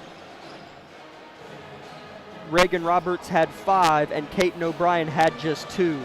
It seemed as if Kaiten O'Brien was a little limited in that first half. Maybe she picked up 2 quick fouls that I just didn't catch, but we didn't see a whole lot of Kaiten tonight, which is okay. I guarantee you there was a good reason. Yeah. I'm not questioning that, but that kind of is a reason for why maybe she only had 2 points. Maybe she played more minutes than I think, but her presence wasn't as felt as maybe it has been in the past. Yeah, we always talk about Kaiten, and we always harp on her, how such of a great player she is, and how she always makes a big difference to our offense, and our defense especially has been tremendous this first half of the season. But, tonight she, like you said, didn't really make her presence that big of a notice, and maybe she did pick up some good points here and there, and then she'd get some good defensive stops. But, usually you feel her presence in the game. You know when she's in, when she's making big-time plays, and it just kind of felt like it was a little bit of a off night for her or something. I'm not for sure why it happened. Like you said, they may have picked up 2 fouls or so in the game, but nobody caught that, or at least we didn't catch that. And so just the off nights happen, and, we just can't let that affect you. The next game's coming up. And so during practice, just kind of work on that, look for better shots and get shots up during your time off. And so hoping to see a better game against Pittsburgh for Kaiten, and then for the rest of the team as well. As I know that probably being a little too stern on our team, because Fort Scott is extremely good. Defensively, offensively, their scheme was perfect, to be completely honest, coming into this game, and you wouldn't expect much less from Coach Steps. So credit Fort Scott for playing outstanding, and our girls will certainly get better from this one, as we're joined now by Coach Vollmer of the Labette County Lady Grizzlies. Coach, as always, appreciate you coming up to chat with us. How was the break? Practice? Good week of practice? I thought we had a good week of practice. I thought Hope you had a good Christmas, by the way. I did. It was really good. It was good to have some time off. I know the girls needed it, and now we're ready to push through. We had some really good practices. A lot of talking, a lot of teaching. We added some things to our arsenal, and maybe you saw that tonight. I don't know. We kind of had to game plan a little bit more than what I really like to, considering that we just added so much stuff. But I thought we had a really solid week of practice. We had a rough time, wasted a lot of energy boxing out. It's been a thorn in our side, and we just talked about that. How much time do we spend on things that we didn't need to spend on in practice? So we're going to get that right. We're going to get it fixed. I just didn't think we played great tonight. Yeah. But as far as break practices go, we had a good week, and then yesterday was super energetic. We were ready to play, and it just didn't fall our way tonight. Fort Scott's a great basketball team, and we're going to be better. Yeah, as Fort Scott is really good. Get another crack at them. It'd be great to go spoil a party there at Fort Scott, but certainly business to take care of before that happens again. But you guys cut it to single digits 2 or 3 times there, late third quarter, early fourth, and it'd go right back to 15. That's so demoralizing, but yet you'd cut it to single digits again. Yep. So just talk about that continued effort and trying to flip that pressure the best that you can. That's what we were trying to do. We just talked about energy, and at some point we talked about, we got to be us, and we got to work on us, and we game planned a little too much. We know what Yark brings to the table. We know she's going to get hers, but we just kind of fell apart in terms of we still have to be basketball players at the end of the day. So we'd cut it, and then, I'd think about calling a timeout, and then we'd have a silly turnover or something like that, and then all of a sudden it's 13-15, you know what I mean? So, and we're the type of kids that, we make random plays. And so sometimes as a coach, I can't overcoach. I just got to let them play. And it just didn't fall our way tonight. Hats off to them. They played a great ball game. They hit shots in the second half when we didn't. And, in the fourth quarter, we kind of had to scramble a little bit and take some gambles, and it didn't turn out our way. But hats off to my kids. They were exhausted when they got done. They played as hard as they possibly can, and I'm proud of them. They did. Coach, what do you feel like? Because this one was a little different, not because the loss was of a greater margin or anything, but Fort Scott's probably the best team we've played. Yeah. What would you say maybe we've learned from this one that's a little bit different than maybe post-game of another one? Really early in the season, we saw a ton of man defense. We didn't see, standing there in a zone.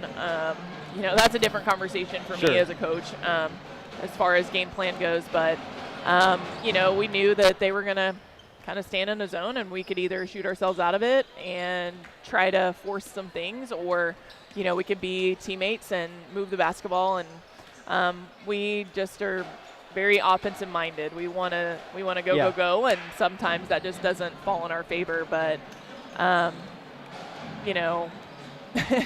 don't know. It's frustrating when you work so hard on things, and you work so hard to fix things, and it just doesn't fall your way. Yeah, totally understand that, Coach. But hey, you get kind of you get Tuesday off. It's like we just got done with break, and now you get another mini break. But back in school, routines are going to be put in place, so you'll be ready for Pittsburgh next Friday, and that'll be fun. Yep, we will be. Thank you. Thank you, Coach, for coming up. Appreciate that. As the Lady Grizzlies do fall again to 5-3 on the year and 2-2 inside the league, as we have about 8.5 minutes until the boys' game will tip off, so we'll step aside for a 30-second break and come back with the Tank Connection pregame show for the boys' contest.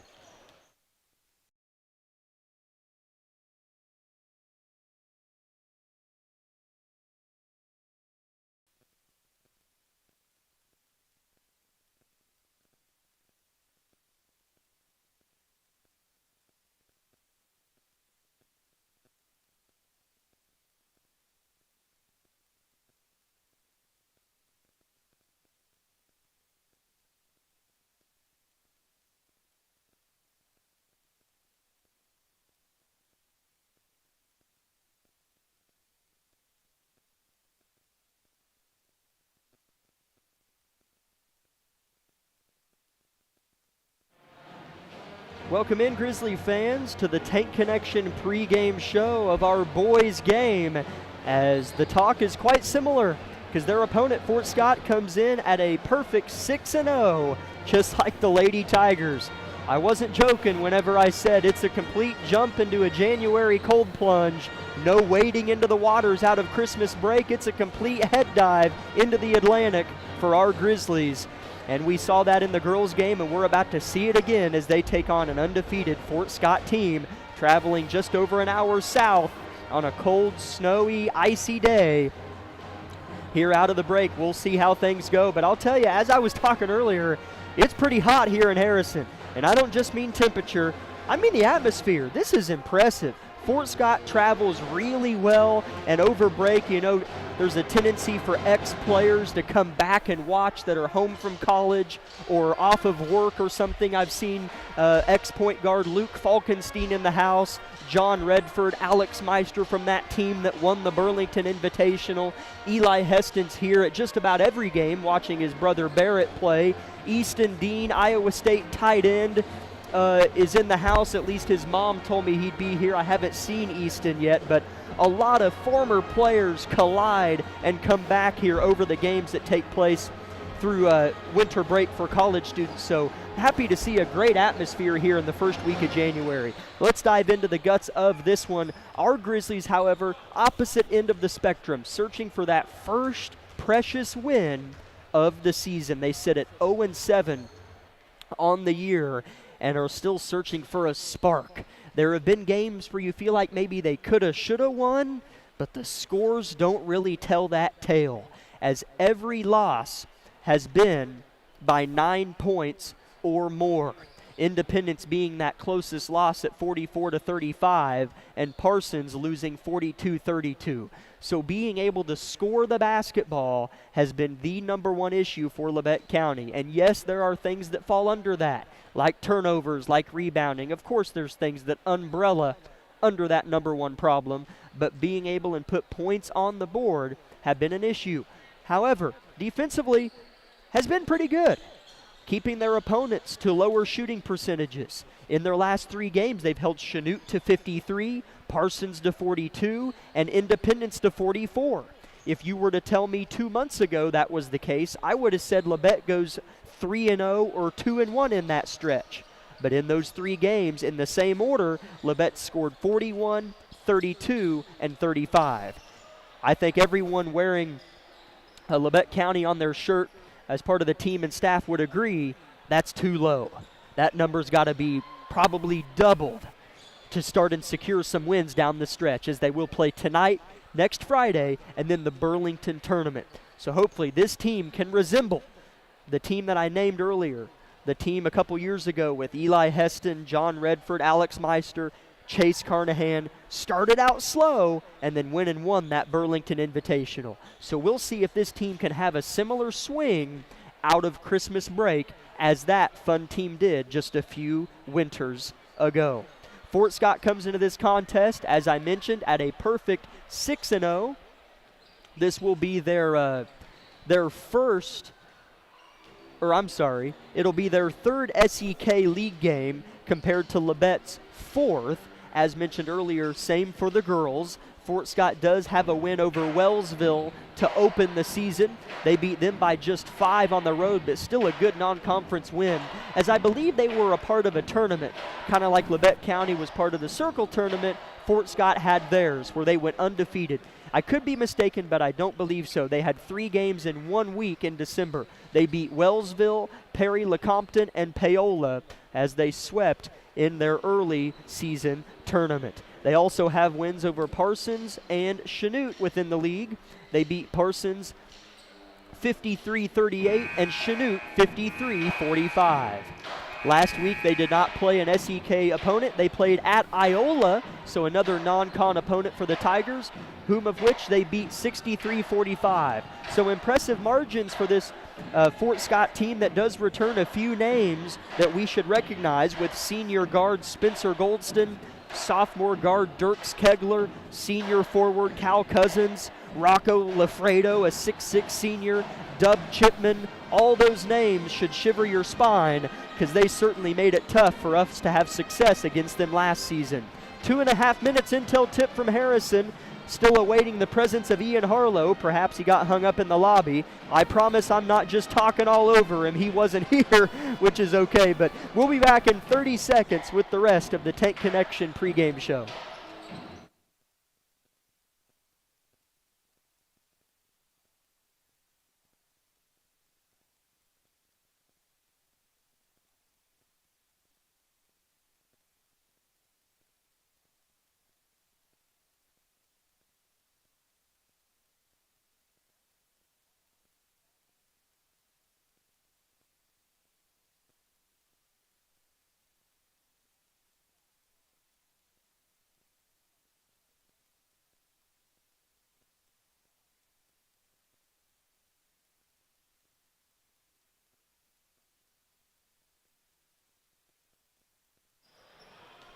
Labette County and Fort Scott split their home and home last year, with Labette County winning at Fort Scott and Fort Scott winning here in Altamont. So a little flipped more so than you'd think. You'd assume that each team might hold serve at home if they split, but no, each team won on the road. So we'll see here tonight if Fort Scott can do it yet again and play well here in the historic gym that is Harrison Gymnasium. As they didn't have a PA announcer throughout the girls' game, as they're going to try to do it again for the boys' starting lineups, is I don't think the speakers are maybe working, but we have starters anyways here within our book, so let's go ahead and rattle them off. Starting for Fort Scott here tonight is going to be number 3, a 5'11 sophomore, Dirks Kegler. Number 5, a 5'8 senior, Cal Cousins. Number 11, a 5'10 senior, Spencer Goldston. Number 24, a 6'6 senior, Rocco Lafredo. And number 30, a 5'11 junior, Dub Chipman.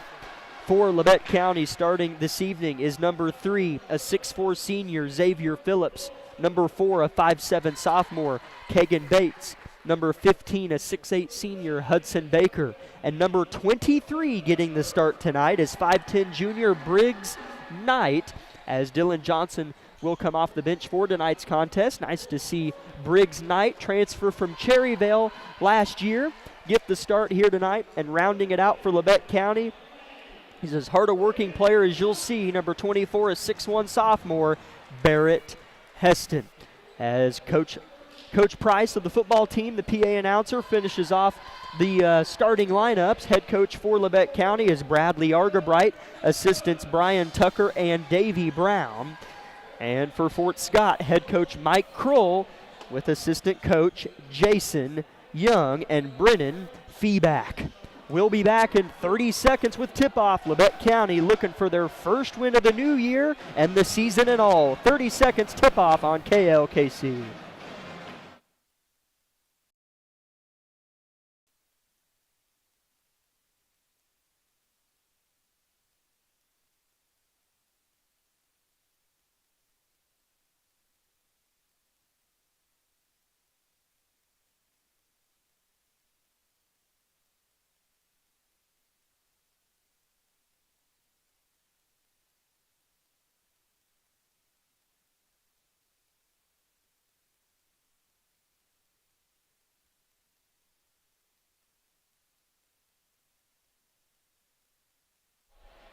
As at midcourt is Rocco Lafredo standing at 6'6". Ian, I hear you got caught up in the lobby a little bit. Oh, he's eating. Oh, he's eating. Yeah, no, sorry. I was caught up in the line. There was a big old line. No, no, I'm not getting on to you. I just thought I'd let you know I didn't realize how many true producing players Fort Scott returned, as this is going to be another tough test for our Grizzlies here tonight, as Lafredo stands at 6'6". Hudson Baker listed at 6'8". Referee tosses the pumpkin in the air, and Hudson easily wins it, and it caroms into the awaiting arms of sophomore point guard Kagan Bates. Here we go. Win number 1 is still ready to be on tap for our Grizzlies. Barrett Heston playing the post. Baker beyond the arc. Here's a set play. Heston pops to collect. Baker in the corner with Briggs Knight underneath on the block. Outlet to Phillips. He'll look for a hole. He'll find one. He'll lean, find Baker backside, and he'll rise above the rest and throw it down. Hudson Baker with the first bucket of the game. Definitely a great way to start the game out. That definitely gets some momentum going for you and definitely starts getting things rattled up. Spencer Goldston misses the first shot of the game for Fort Scott. It was a three-pointer. Here comes Labette County. Phillips will drive. He'll spin into a wall of red jerseys. Forced to kick it out. Bates picks his dribble up. Bounce pass to Heston, right wing. Defended by Kegler. Baker, top of the key, defended by Lafredo. Jab, step, and drive. Gets by the big man, shoots it, and it might have been blocked by Rocco. And off the rebound, it's an over-the-back foul on Hudson Baker. First foul of the game. I definitely like the way we are, I like the way that our offense is playing right now. They're moving a lot. And that's something that that's going to help us out during this game. Certainly seems to be playing with a little bit more rhythm and space as Phillips has a big-time block, and he stepped out of bounds. Wow. Turnover, Fort Scott, or are the refs going to change their mind? No, they won't. It'll be Labette County ball. Really great block by Xavier Phillips there, and then kind of running and hustling after it, and then our ball. Definitely a different feel to the start of this one, although it is just, 2-0, but it's kind of been like that. This is a better start. As here's a body bump foul on Cousins on Briggs Knight getting the start tonight. Yeah, I did see that whenever I was walking over to the table. I saw that Briggs was over there undressed, ready to play and start for us. So definitely a different feel to the starting lineup. A little bit of a shorter lineup start, but it seems to be working for us so far. 6:20 first quarter, 2-0 Labette County. Bates with the basketball. Knight right wing in front of the Fort Scott bench. He'll put up a three-point shot, hits it off the backboard. Rebound Baker, dribbles off his foot, and here comes Cousins. Flips it left side. Chipman comes away with it. Short corner shot is good from Cal Cousins. Definitely looked like something that was going to be our possession after that. Then he gets a nice little pass out and shot. Bates in the paint. Kicks it out to Baker. He'll drive, lean into Lafredo, and miss it, and it's poked out by Fort Scott, they say, and it'll stay with Labette County. That's a good battle underneath. Hudson's going right at Lafredo. Seems to not be too fazed by it so far. He may like the bigger matchup anyways. Phillips with a big play on the defensive end. He has the ball offensively. Looks to spin, nearly travels and has it ripped. Stolen. Here comes Goldston ahead. Behind the back on Bates, and that'll be a foul on Kagan. As he hit the deck, and then the Fort Scott ball handler tripped over Bates, and that'll be a foul.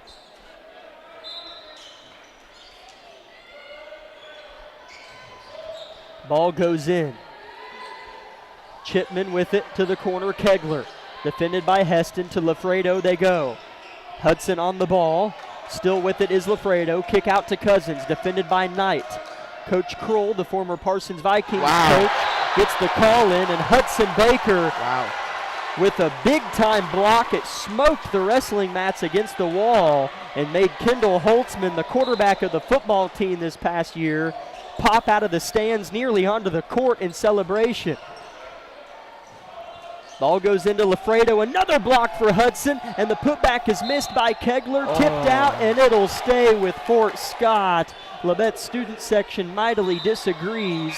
Checking in for Fort Scott is Kanan Brown, a 6'3 sophomore. He'll get the starter, Cousins. Definitely looking a lot better than I have seen in previous games that we've started.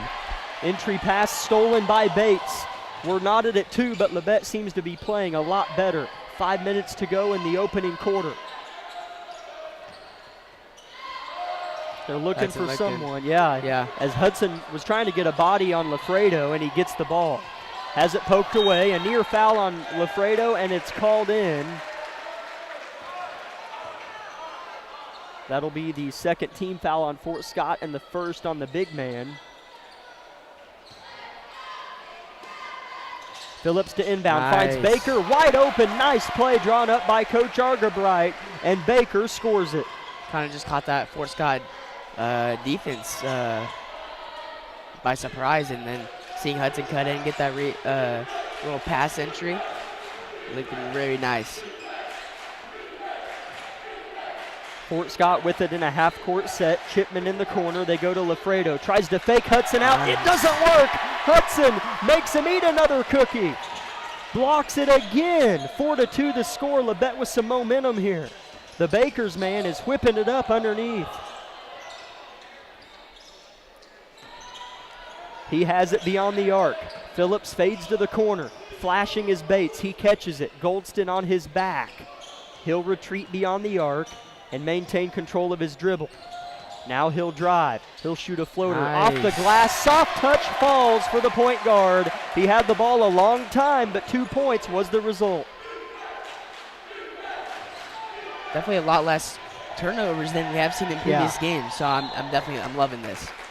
Here's a foul on Kagan Bates trying to make a tough play on the ball, nearly intercepted the pass. 3 minutes, 30 seconds left in the first quarter. It's Labette County 6, Fort Scott 2. Dylan Johnson checks into the ball game for Labette County. Yeah, and Kagan will go take a seat with 2 fouls in only the first quarter. Yeah. And 3 is a team on Labette. Kegler's got it near the LC Paul at midcourt. Now they begin. Here's another shot up short by Brown.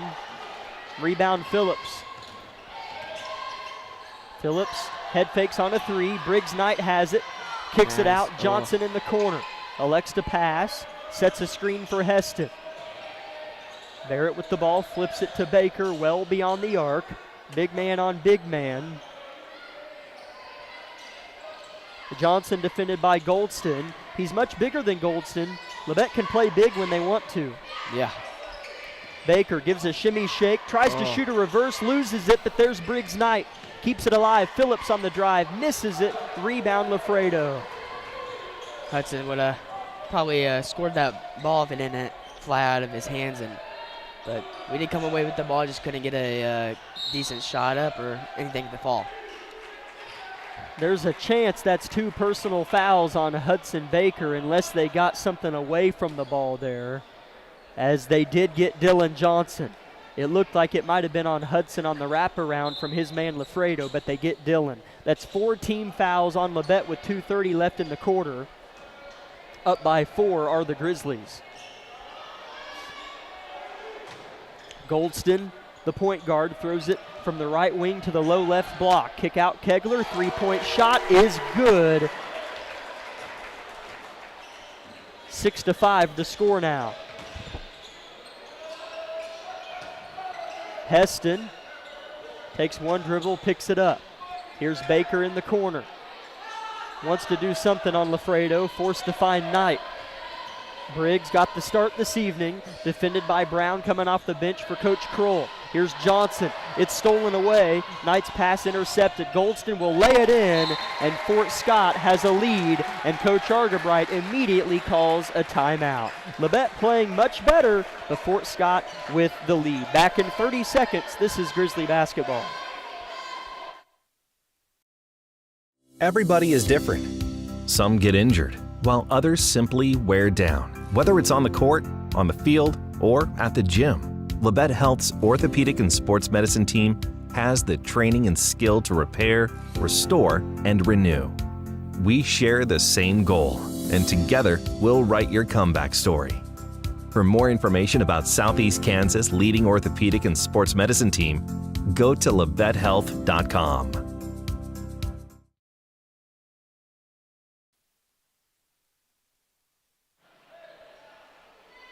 Labette County led 6-2 just moments ago. Fort Scott goes on a 5-0 run and forces Coach Argabright to call a timeout. 7-6 Fort Scott in front. Briggs Knight will waltz it up the floor left to right for Labette County wearing their home whites. Fort Scott in their road red uniforms. Looking to move the ball around, find a good open shot either on the arc or inside. As that will be the second personal foul on Hudson Baker. He had gotten a couple of those rebounds, so he went for this one again, and an over the back was called on our big man. That'll be his second and the team's 5th. So Fort Scott will travel the distance to the other end of the court and shoot 2 free throws. As I do see Nolan Nash at the scores table, so I'm assuming he's going to probably come in for Hudson Baker.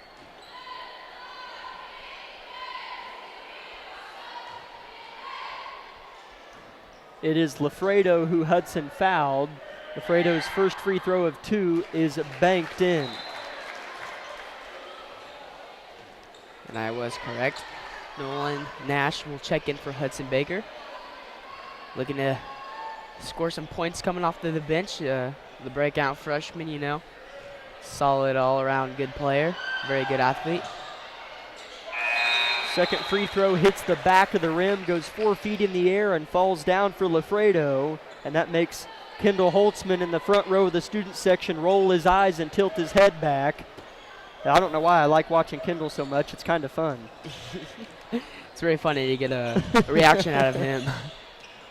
Great supporter of his fellow classmates as Briggs Knight loses it out of bounds off his leg, and it'll be Fort Scott possession. They lead by 3 on a 7-0 run with 1:10 left in the quarter as Lafredo got about a 5-second break and is thrown back in. Coach Kroll not wanting his senior big man to pick up more fouls than necessary, I would presume. That's why he did that. Pulled him out on defense and put him in for offense. Fort Scott gets ahead of the Grizzly D. A touch floater is missed. There's Lafredo for the putback, and he scores it. Smart move from Coach Kroll to put him back in. Yeah, definitely a smart move by Fort Scott coach to put him in whenever we do have Hudson Baker out. Nolan Nash with the cleanup crew bucket. Phillips missed the lay-in, and Nash was there to put it back in. Fort Scott weaves in and out of the Grizzly defense. A wide-open three-point shot is no good from Kanan Brown. Labette down just 3 with 30 seconds left in the first quarter. Johnson, left wing, pulls down the three-point shot. Here's Nash underneath. Kick out Heston. Working on Kegler. Jab steps, drive, shoots a floater, misses it short. Looked good for Barrett, though. Here comes Kegler right to left. Gets to the paint. Euro step, and he scores it. Fort Scott by 5. Kegler has 5 points personally. Looking for a good possession right here for offense for Labette County as there's only 2 seconds left. As Johnson puts up an awkward 3 that misses short as no one really understood. Coach Argerbright expressing a bit of frustration as Labette County was up 6-2, and it's 13-8 Fort Scott to end the first quarter. Certainly within arm's reach, but Labette County seems to be playing a little bit better here early on in this one. Back in 1 minute with the second quarter on KLKC Parsons. My name is Bria, and I'm a pharmacist at Bowen Pharmacy. I'm here today to tell you about one of our patient programs, Meds to Beds. Bowen Pharmacy South is located in the medical office building at Labette Health. Our staff works closely with the doctors, nurses, and social care workers to ensure that your transition out of the hospital is an easier and more convenient experience for you and your loved ones. If you are having inpatient or outpatient surgery, we will get your medications directly from your doctor and deliver them right to your hospital bed. If you are having a baby, we will get your medications or anything else that you may need to get your family home without the hassle of making several stops along the way. Whether you're here for a few hours or a few days, we are here at Bowen Pharmacy and Bowen Pharmacy South to help get you well without any interruption in transition of care. Just ask for Meds to Beds. At Bowen Pharmacy and Bowen Pharmacy South, we are here for you today and we are here for you tomorrow.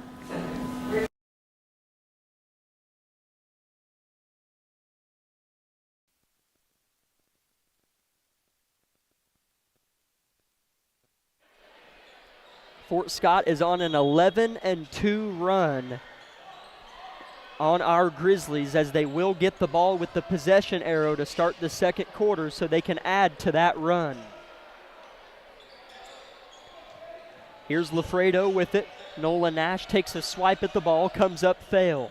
Here's Lafredo underneath, turns, shoots, misses. He's there for his own rebound, and Phillips hacks and fouls him, and Lafredo will shoot 2 free throws as Hudson Baker is on the bench with 2 personal fouls.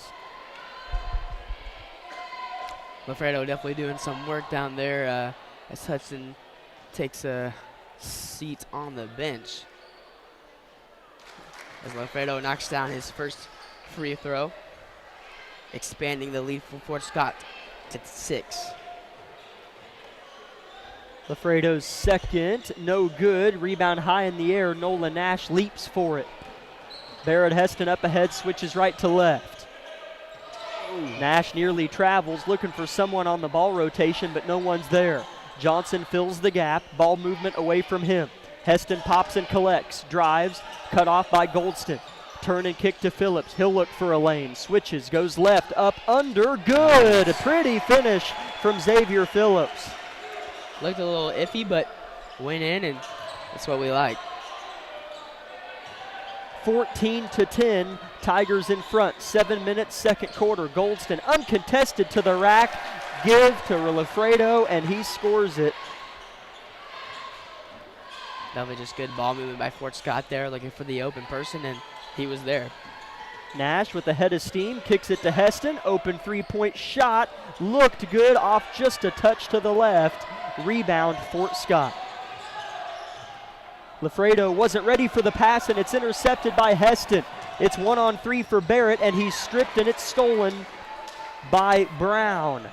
Kanan up ahead, blocked by Phillips, and he'll get the rebound. Labette County with some big blocks, but they say Phillips stepped out of bounds after he collected possession.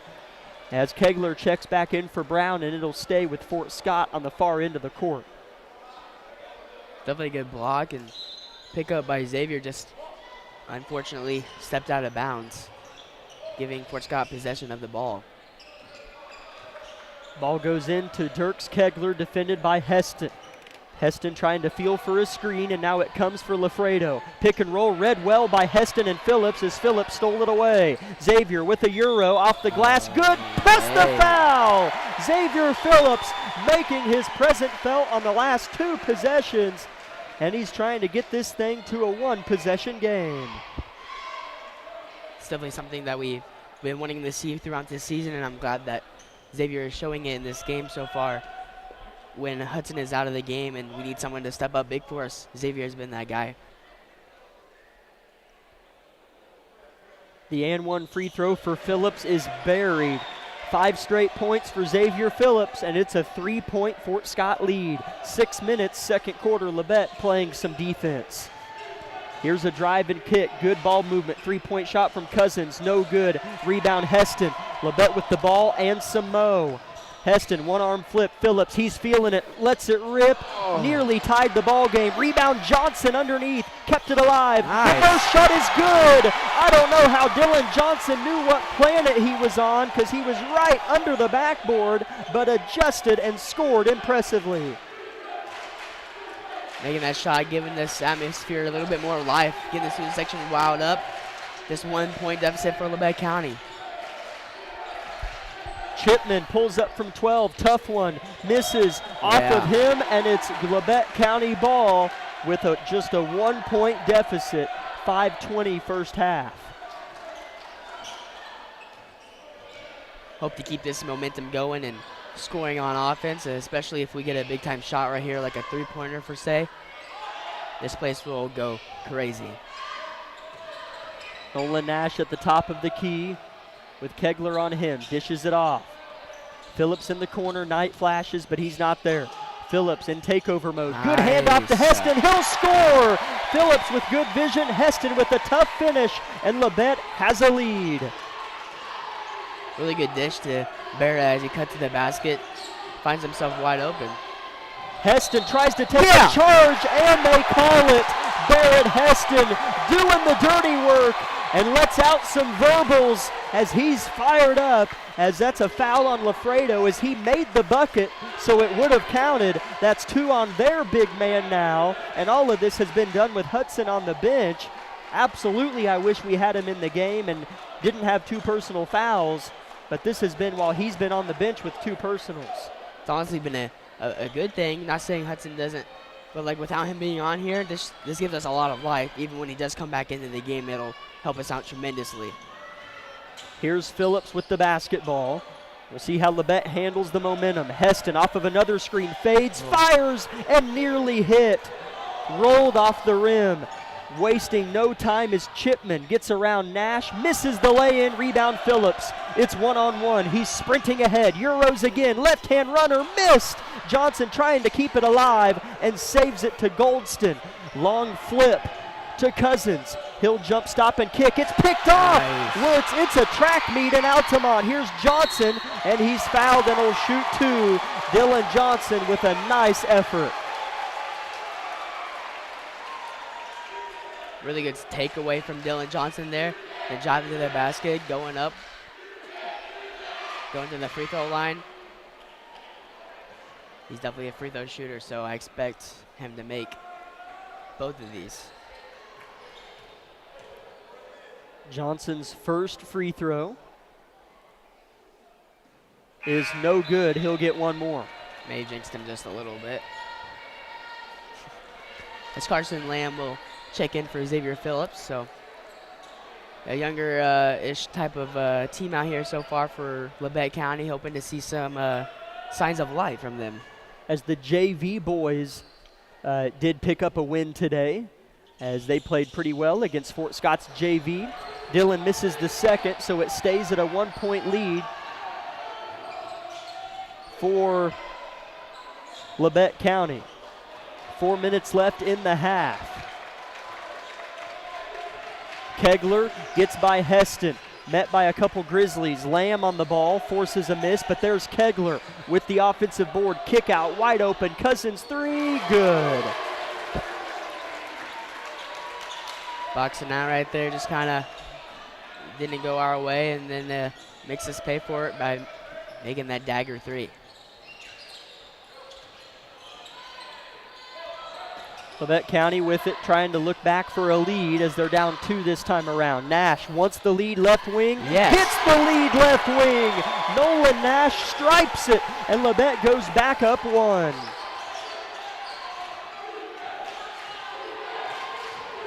Here's a drive for Chipman, gets the bucket plus the foul.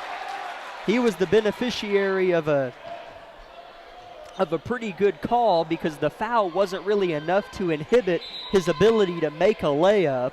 So it was a fairly easy and one for Chipman. His first points of the game, and they go back up 1 with a free throw coming. Xavier did check in for Dylan Johnson.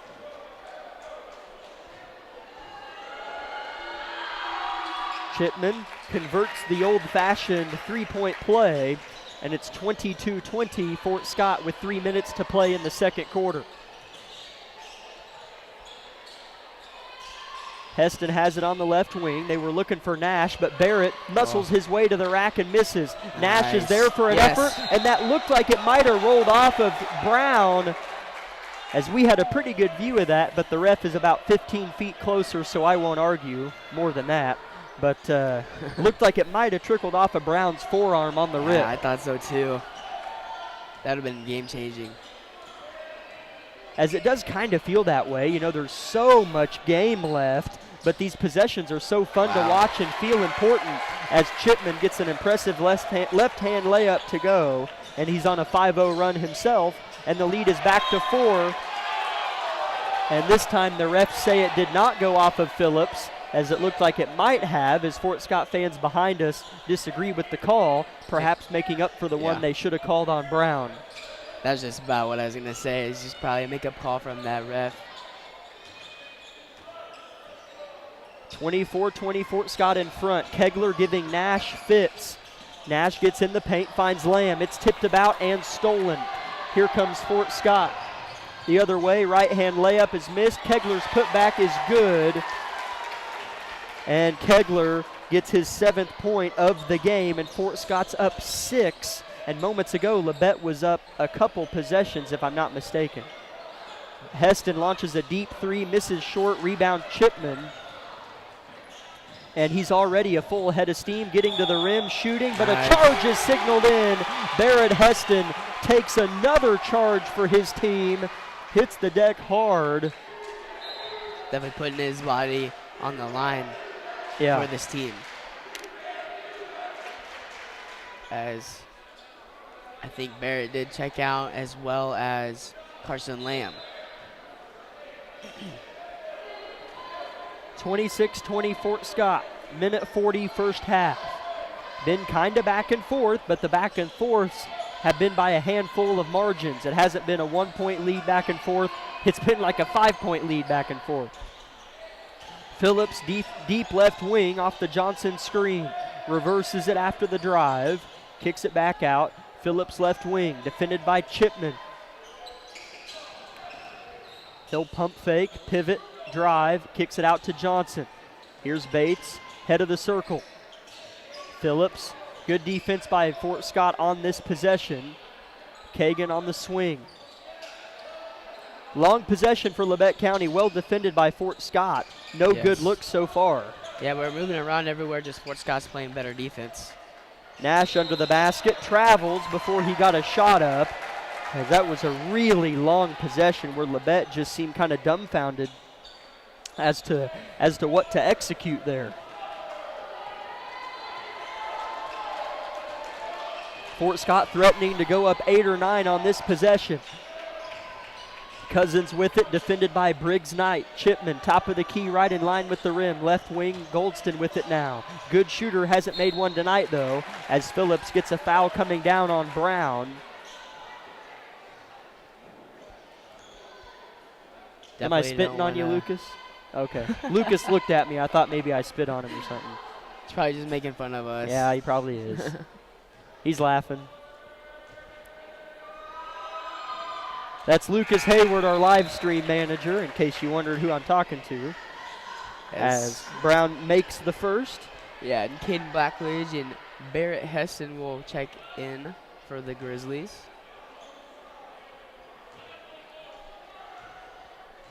Brown eyeing down his second free throw, bends at the waist, fires, and misses it deep. Heston jumped real high on that rebound and snatched it out of the air. We'll see if Labette County tries to force a 2-for-1 or hold for the final shot.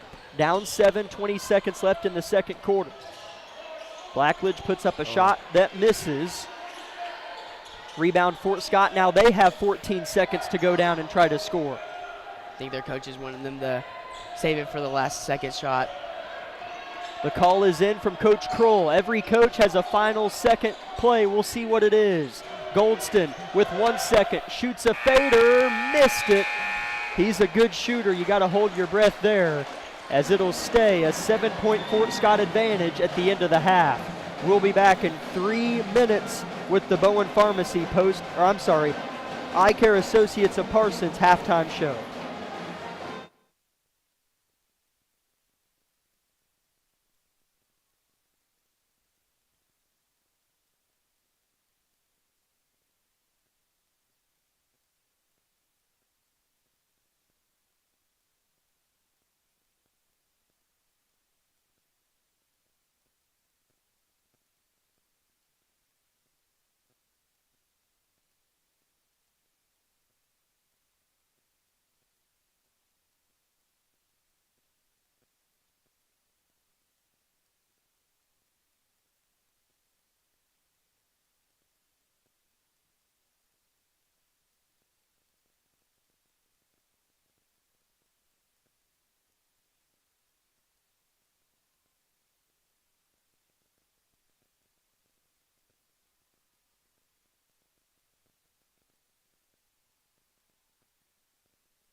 Welcome into the Eye Care Associates of Parsons halftime show where our Grizzlies trail Fort Scott 27-20.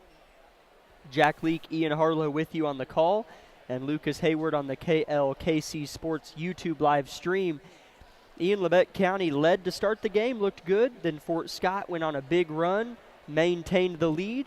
Then Labette goes up 4 and had a lot of momentum here on their home floor.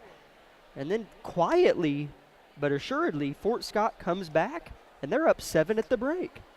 Yeah, starting off really, really hot and starting like a new team. Like I've never seen a team or haven't seen them play like this before. And with the offense just moving around and getting open, usually they're just standing around and not getting open. I mean, we talked about that in the Chanute game. We saw them at one time. We started calling it out during the play, and so seeing them move around a lot more definitely helps us offense, and I think that's helped us in this game so far by only being down at 7 at halftime. Oh, yeah. So hoping to see that more in the second half and not let that go. And so going up or going back and forth in that first half was really big for us, and then kind of going up a little bit, pushing the pace in the second quarter. We got up a couple times, and then they come back and they take our momentum away. It's kind of we've seen this show before, and then they just kind of kept the ball away from us, and they got up sneakily like 7 points, like you said. And so definitely not a big margin to be down by, but it can be devastating for some teams being down by 7, and it can look. Some people can look at it and think it's bad, and some teams can look at it and be like, it's not that bad. We got this in the bag. So hoping to see that our team comes down here knowing that they can run with this team. I mean, we've seen this whole game, and so hoping to see that that they can come out and continue staying hot from the arc and see Hudson get in the game and kind of not get into too much foul trouble and get us rolling in the paint, as we did see him kind of own up to Rocco Lafredo, as he is a little of a match for Hudson. So seeing him begin the game off really, really great. Hoping to see that second half as well. Yeah, because Hudson didn't play. And maybe Lucas, you can help too. When did Hudson pick up that second foul? About a minute left first quarter? It was late first, I thought. I didn't think it was early second. Was it early second? It was first. I think it was first. It was like 3:30 first, I thought. Oh, okay. Was it early? Okay. So, yeah, we didn't see Hudson for, we'll just say, 3/4 of that first half. Yeah. To sound confusing as possible. And Labette's reserved is the group that got the lead. Nolan Nash hit a big 3. Xavier Phillips went on a 5-0 run by himself. And so players stepped up. That was great to see. And then for Fort Scott, Lafredo, their 6'6" center, he picked up his second and was sat down for long stretches there to close out the second quarter. He got put back in a little bit offensively, which was effective, but so no excuses. Now 2 fouls going into the second half. That's not foul trouble. 3 fouls is, but 2 is not going into the third quarter. So both big men going at it. We'll see how they elect to attack each other, but that has been a fun matchup to watch. Yes. Individual scoring totals for you. Each team had 6 unique scores in that first half. Labette County's leading scorers were Xavier Phillips and Nolan Nash, who each had 5. Hudson Baker had 4. Kagan Bates, Dylan Johnson, and Barrett Heston all had 2. For Fort Scott, their 2 leading scorers were Rocco Lafredo and Dirks Kegler. They each had 7. Cal Cousins had 5, and Dub Chipman had 5. Spencer Goldston had 2. And Kanan Brown had 1. At the end of the first quarter, it was Fort Scott 13, Labette County 8. And at the end of the second quarter rather, Fort Scott outscored Labette County 14-12, giving us our halftime score of 27-20. I'd like to continue to thank the back half of our sponsors for making tonight's broadcast possible: Community National Bank, Tent Connection, Wood Insurance Center, USD 506, the Corner Store of Altamont, and Olson Ace Hardware. This has been the Eye Care Associates of Parsons halftime show. We'll be back in 2 minutes with third quarter action.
Labette County with the basketball to open up quarter number 3. Hudson Baker and Rocco Lafredo banging at it again as Hudson Baker tried to throw it down, and it kind of sprung board off the iron after he let go of it with his hands. Here's Lafredo quickly the other way, laying it in. Not bad by Hudson at all. Just couldn't get this dunk to go down for him. 29-20 the score now. Fort Scott in front. Labette County with the possession back. Heston trying to back down Kegler and threw a backdoor pass to Baker, but the problem was Baker didn't backdoor, and it tumbled near Labette County's cheer squad. Turnover, Grizzlies. Yeah, I think Barrett saw that Hudson was backdooring, but then Hudson didn't backdoor him. He was just kind of doing a little fake, and Barrett thought he was going to go through with it. Here's Chipman underneath. Heston rose to try to block it, but Chipman missed the layup, and the rebound goes out of bounds off of Labette County, and it'll stay with the Tigers.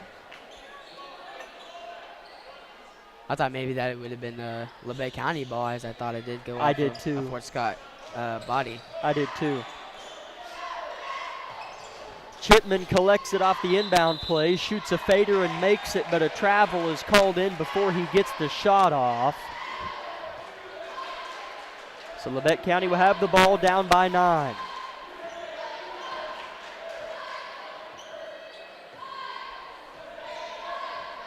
Kagan Bates running point. The starting 5 is on the floor for Labette County, including the new starter tonight, Briggs Knight. Baker plays a lot beyond the arc for Labette, just tries to get open in different fashions. Here's Bates, his floater's blocked, goes behind the backboard, off his fingers after he tried to collect it, out of bounds. It'll be Fort Scott possession. Probably just a forced up shot by Bates there, as he could maybe look for somebody on the arc, but maybe he was trapped. Couldn't really tell from up here. Kegler left wing. Here's Goldston, top of the key. He'll put his head down, drive, good hands by Heston, poked away. Picked up by Bates, long pass Baker. He'll throw a bounce pass to Briggs Knight, who's forced to kick it out. Labette did not get a layup out of that situation. Here's Baker, though. He'll drive, miss a lay-in, get his own, make it, but a foul on the floor, says the official. No shot, foul on the floor. Fort Scott got lucky there. It was a foul on the floor, but yes. I just wanted to sound excited because I haven't had too many moments recently to do so. There's a foul on the floor. Wow. I'm sorry. All right. Labette County's got the ball in half court here, down 9. 5:45 left in the third. Still doesn't feel like a 9-point separation after Labette went up by 4 mid-second quarter. It slipped away awful quick out of their fingers. Heston left wing, down they go to Knight. Phillips, he was big in stretches, and a charge, or is it a block? It's a block on Fort Scott. Yeah. So that's 2 early fouls on Fort Scott as a team, and that's the second on Dub Chipman. Definitely not moving around as much, I feel like, in the second half so far, but yeah. You know, that's something I harped on during the halftime show, and I really like seeing that because we haven't done much of that. So Barrett will get a nice turnaround jump shot to fall for him.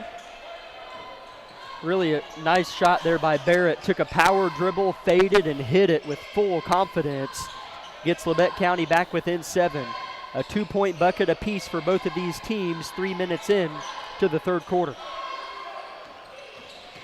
Here's a drive, awkward floater put up and made by Cal Cousins.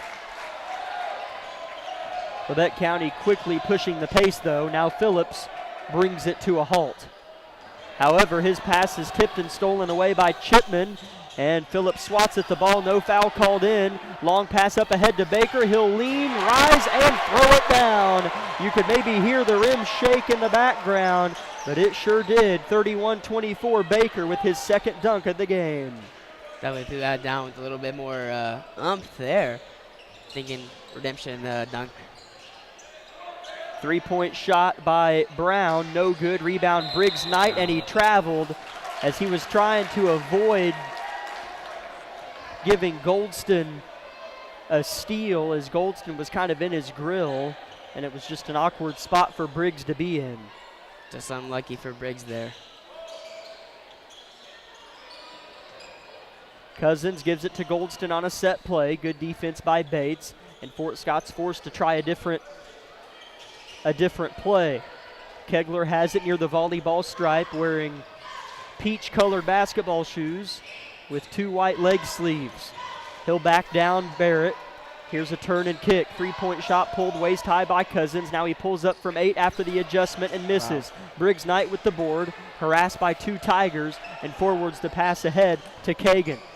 Bates with a tough one-arm pass inside is batted back out to himself. He threw that thing hard. Yeah, it was like a baseball throw right there. I didn't really see the look that he saw, though, so maybe he saw something that was open, or going to be open at least. Good play call from Coach Argabride as he elected to post up Xavier Phillips underneath on the smaller Kegler, and it will result in 2 free throws for Xavier Phillips. Yeah, Xavier definitely had the mismatch there, just kind of taking his defender to the basket and going up strong with the ball and going to the line. First free throw for Xavier is good. That's Xavier's 6th point of the game.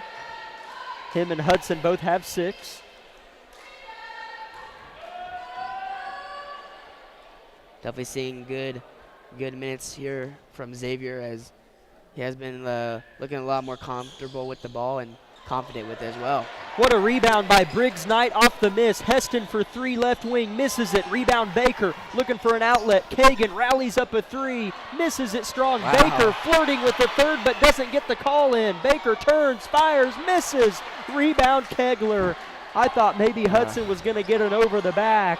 Oh yeah, definitely. But Labette does cut the lead to 6 for Fort Scott. Wow.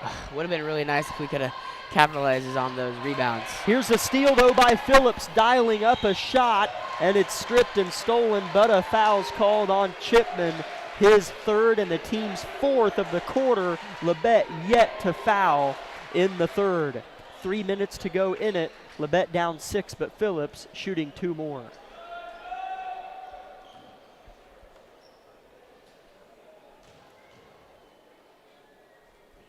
First free throw for Xavier is up and perfect. Now leads the way in scoring for Labette County. Just like that, down to a 5-point contest. Phillips' 2nd free throw, holds it in his left hand, now fires and hits. It's a 4-point game. Labette turning it up a little bit defensively. Yeah. Definitely doesn't feel like a 4-point game right now. I mean, I feel like we've been saying that the whole time, but it feels like Labette County's just right there, about to open this door up any second now. The defense away from the ball is much more turned up, as the passes are harder for Fort Scott to make, as Goldston nearly travels, gets up a tough shot, hits the deck hard, no call. Rebound Labette County. Bates wants to push the pace, but the play call comes in from Coach Argabright. His team down just 4. They're looking to go into Baker. They find him, poked out by Chipman, saved by Chipman. I don't know how he didn't keep from going out of bounds. Long pass up ahead, corner 3-point shot for Cousins. Short, rebound Knight for Labette County. Definitely looking for a good ball movement here and a good open look. They go into Baker. He'll turn, shoot, and score. As Labette County's within 2, he ran the same play Coach Argabright did that time as the possession before when Chipman stole it. Yeah. Hudson has a big advantage there. Oh, yeah, 100%. Especially with Lafredo out right now. Hudson needs to take that size advantage and go to the basket every time with it. A drive for Cousins results in a block as Heston was trying to get his 3rd charge drawn of the night, but they're going to grant Fort Scott a block. And Cousins is going to shoot 2 free throws. That's the first foul on Labette County of the half, 3rd quarter I should say, and the 2nd on Heston.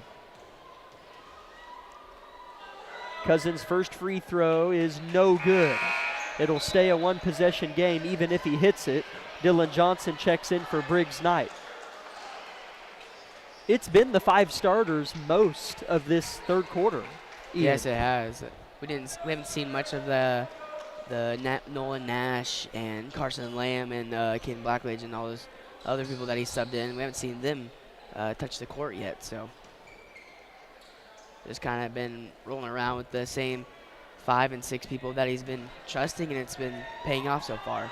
As Fort Scott only plays 6 guys, Ian, so wow, certainly tough. As Cousins missed the second free throw, and Xavier Phillips was called for a travel as he began to bring the ball up the court. Maybe he went to throw an outlet pass and just kind of stutter stepped. I didn't see it. I didn't see it either. I'm sure it was on the live stream, but turnover Levette County. I don't think Lucas likes when I say it should be on the live stream because he might not be sure if it's actually on there or not. Here's Kegler, gets his own miss, goes into the heart of Baker, no foul as it wasn't a foul. Rebound Hudson. Levette down just 2 with the ball as Bates was looking for Phillips, cutting baseline and threw it well behind him out of bounds. Minute 15 left in the third. Levette can't close the gap completely. Yeah, no, that was a good look by Kagan there. Just kind of hit Xavier a little too late on his cut inside. Minute 10, third quarter. Levette down 2. They've been nipping at the heels of Fort Scott. Cousins with it, comes off the edge on Johnson. Here's Kegler for 3, misses it deep. Fort Scott's been taking kind of what we talked about in the ladies' game. Yeah. Quick shots, not maybe the best looks, not very patient. No. You definitely right there. It just kind of feels like they're rushing their stuff too much, and we're taking good shots and good ball movement and stuff. Just haven't found anything to fall so far. As Hudson does get a turnover there, and Kegler will take it to the basket. Wow. I don't know how to even describe that, what just happened. Phillips with a great play on the ball there.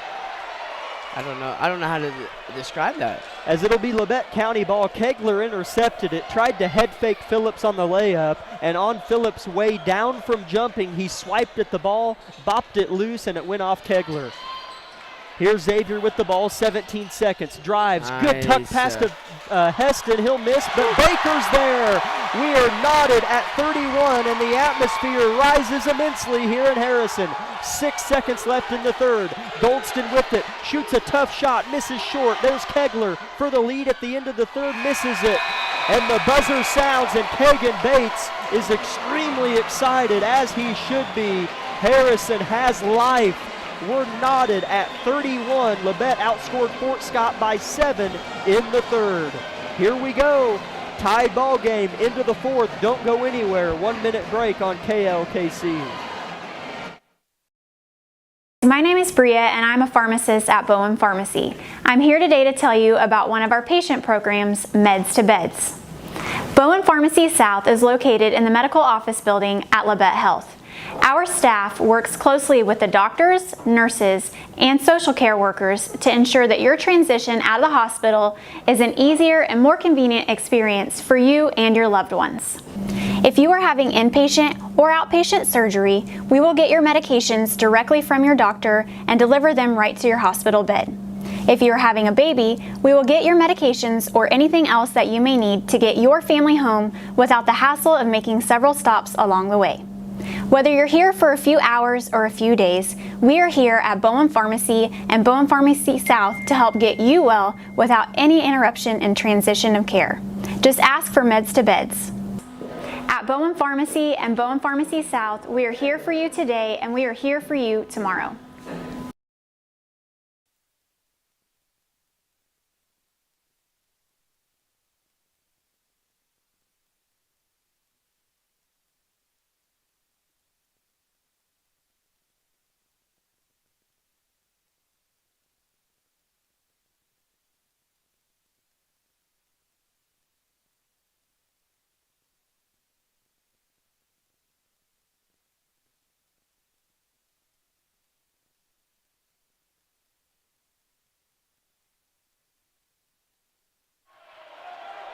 Levette County forces a turnover out of the break. That's the only play we missed during that commercial timeout. So it'll be Levette County ball here just 20 seconds into the fourth quarter. We're tied at 31 a pop. Definitely a lot of momentum coming into this fourth quarter here. They clear out the lane. Baker with an up, under, and a score. The same play call. Coach Argabright keeps running. It goes to Baker, isolated with Lafredo, and Hudson wins it. Lafredo did not play a lot of that third quarter. Did he pick up a third personal, Ian? I'm not for sure. He may have. He may only have 2, but I don't think he played much of that third quarter. Big time shot from Spencer Goldston to give Fort Scott back a 1-point lead, and the lid comes off for the Tigers, who only had 4 third quarter points. Phillips drives, looking to get the lead back, and he does so. Labette County starting to play a little bit without thinking here and just leaning into what they're good at. Yeah, just ride this momentum right now. Make good passes, play good defense, good shots and everything. It'll go your way. Wow. I'm actually glad they called that foul on Dylan Johnson, as underneath Cal Cousins pump faked and got a foul drawn on Dylan. As if they didn't call that foul, he was going to score a layup if Hudson couldn't get there.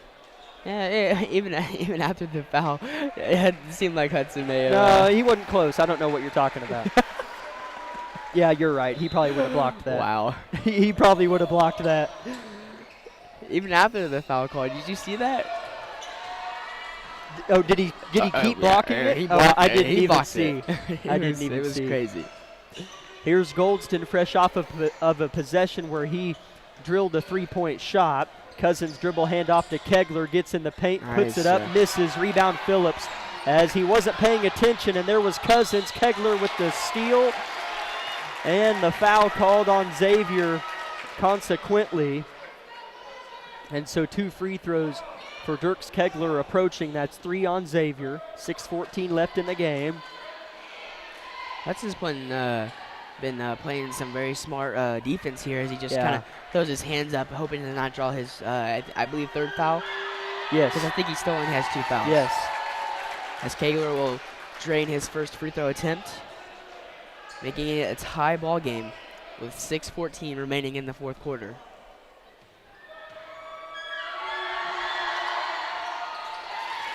Kegler makes the second as well, giving Fort Scott back that 1-point lead. 36-35, 6:05 left in the game.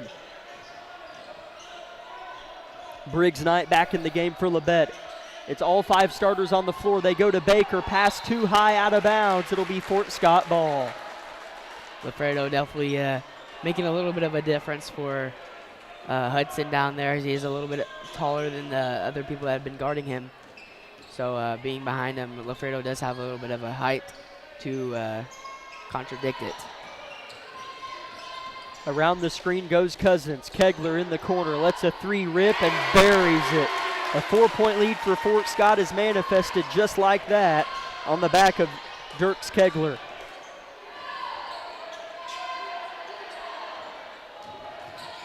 Phillips wants to drive, cut off by Cousins. Backdoor Heston. Big body double team, reverses it. Phillips, open left wing 3, short. No one's there. Never mind. Bates is there with the rebound. Tries to adjust, finds somebody, and can't find anybody. Kegler with the steal. Here comes Fort Scott left to right. Goldston, extra pass, Cousins. Labette playing from behind defensively, and a foul called on Phillips or Baker, as Lafredo will shoot 2 free throws. We'll see who they get on the foul. It would be Phillips' 4th and Hudson's 3rd, as that's the 4th on Xavier Phillips. Wow, I didn't realize he had 4, as I believe Dylan will go to the scorer's table to check in for Xavier after getting his 4th, as well as Nolan Nash is checking in as well for Briggs Knight. So Dylan and Nolan will come off of the bench for Labette County.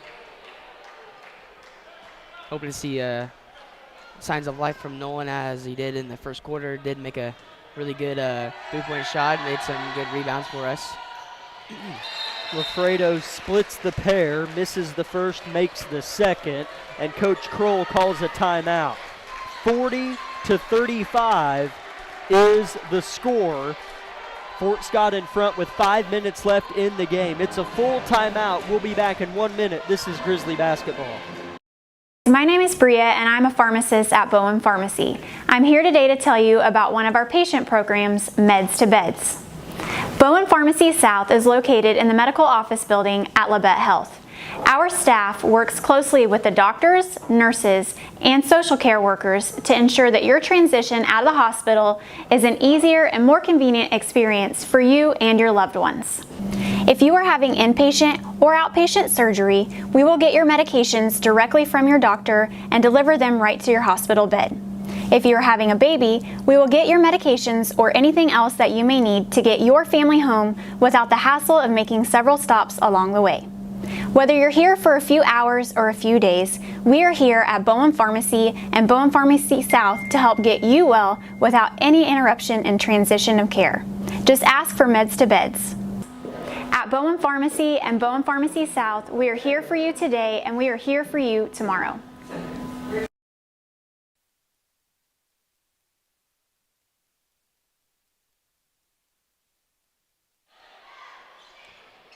Labette County will have the basketball out of the Fort Scott timeout. Nolan Nash in the game for the Grizzlies. Ball goes into Kagan Bates, picked up by Goldston, full length of the floor. Crunch time has been entered. 5 minutes left in the game, 40-35 Fort Scott. Baker has been big for Labette County in more than one way. Set play, Johnson lets a three fly, misses it short and then he hits the deck hard, gets up, but it's rebounded by Nolan Nash. Heston with a deep two, too strong. There's Baker, he'll adjust, fire, hit. Big time make by Hudson Baker. Now Coach Argabright wants a full timeout. We'll thank a few sponsors and then we'll just chat for the rest of the full timeout. I'd like to thank Labette Community College, Forbes Hoffman Funeral Homes, Clemens Insurance Agency, Labette Health, Woodworth Enterprises, Carson Wall Funeral Homes, Commercial Bank, Eye Care Associates of Parsons, Labette Bank, the Bartlett Co-op, Labette Center for Mental Health Services, and SEK Orthopedics, Doctors Mosier and Meister. Again, invite you to stay tuned for the Bowen Pharmacy post-game show, which we certainly hope is a victorious one, as we have yet to have a happy conversation, me and Coach Argabright, so we definitely hope that is the case tonight, and Ian, it very well might be. Yes. Hudson Baker has played so smart, I'm glad you said that, with those two fouls that he picked up with halfway through the first quarter, as I don't even think he's fouled again, but still played good defense, and has 14 points, 10 in the second half.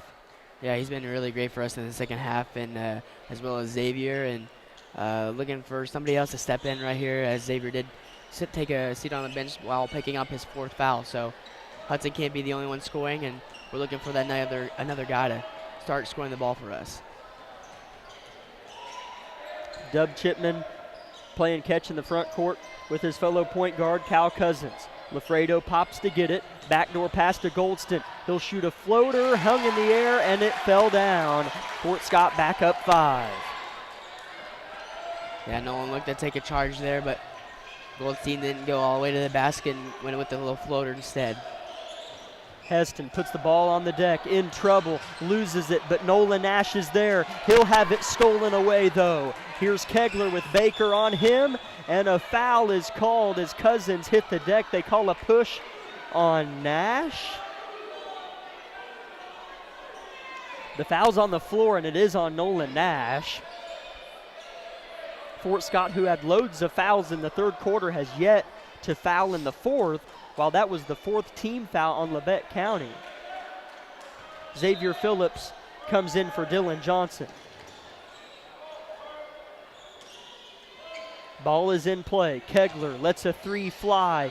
Deep, goes high in the air. Bodies collide. Labette comes away with it. Phillips gets to the paint, has it poked away. Entry pass poked out by Lafredo. They were looking for Baker again. It'll stay with the Grizzlies. They'll have to inbound. A lot of body bumping down there at the center position, just looking for a very physical fight down there. Baker clears space, shoots a reverse layup that falls. That is an athletic play by an athlete, Hudson Baker. What a reverse. Very, very impressive drive to the rim, first off, with being such a big guy like he is. Wow. Cousins for three in the corner, buries it. And Fort Scott notches their lead back up to 6. Entry pass to Baker. Tries to get down to the paint, gets to the block. He's harassed, flips it to Phillips. He's in good position for the foul and didn't quite get the bucket, but that will go on Lafredo. And now we'll get to find out if he did have 3 or if this is his 3rd. Okay, that's Lafredo's 4th. So he had to have had 3 or else Coach Kroll would have been playing him in the 3rd quarter. But these are big free throws for Xavier Phillips, who is 4 for 5 from the line tonight. Hopefully, as Xavier makes his first free throw, hopefully Lubbock County sees that. Well, Lafredo does check out now, but if he does come back into the game, we do recognize that he does have 4 fouls and take it to the rim at him, and so he will possibly pick up his 5th foul and foul him out of the game, as he has been a pretty good factor for Fort Scott as he has been in. Phillips makes both free throws to make the score 45-41 Fort Scott. We have a 30-second timeout. We'll take it here on KLKC Parsons. Everybody is different. Some get injured, while others simply wear down. Whether it's on the court, on the field, or at the gym, Labette Health's orthopedic and sports medicine team has the training and skill to repair, restore, and renew. We share the same goal, and together we'll write your comeback story. For more information about Southeast Kansas' leading orthopedic and sports medicine team, go to labettehealth.com.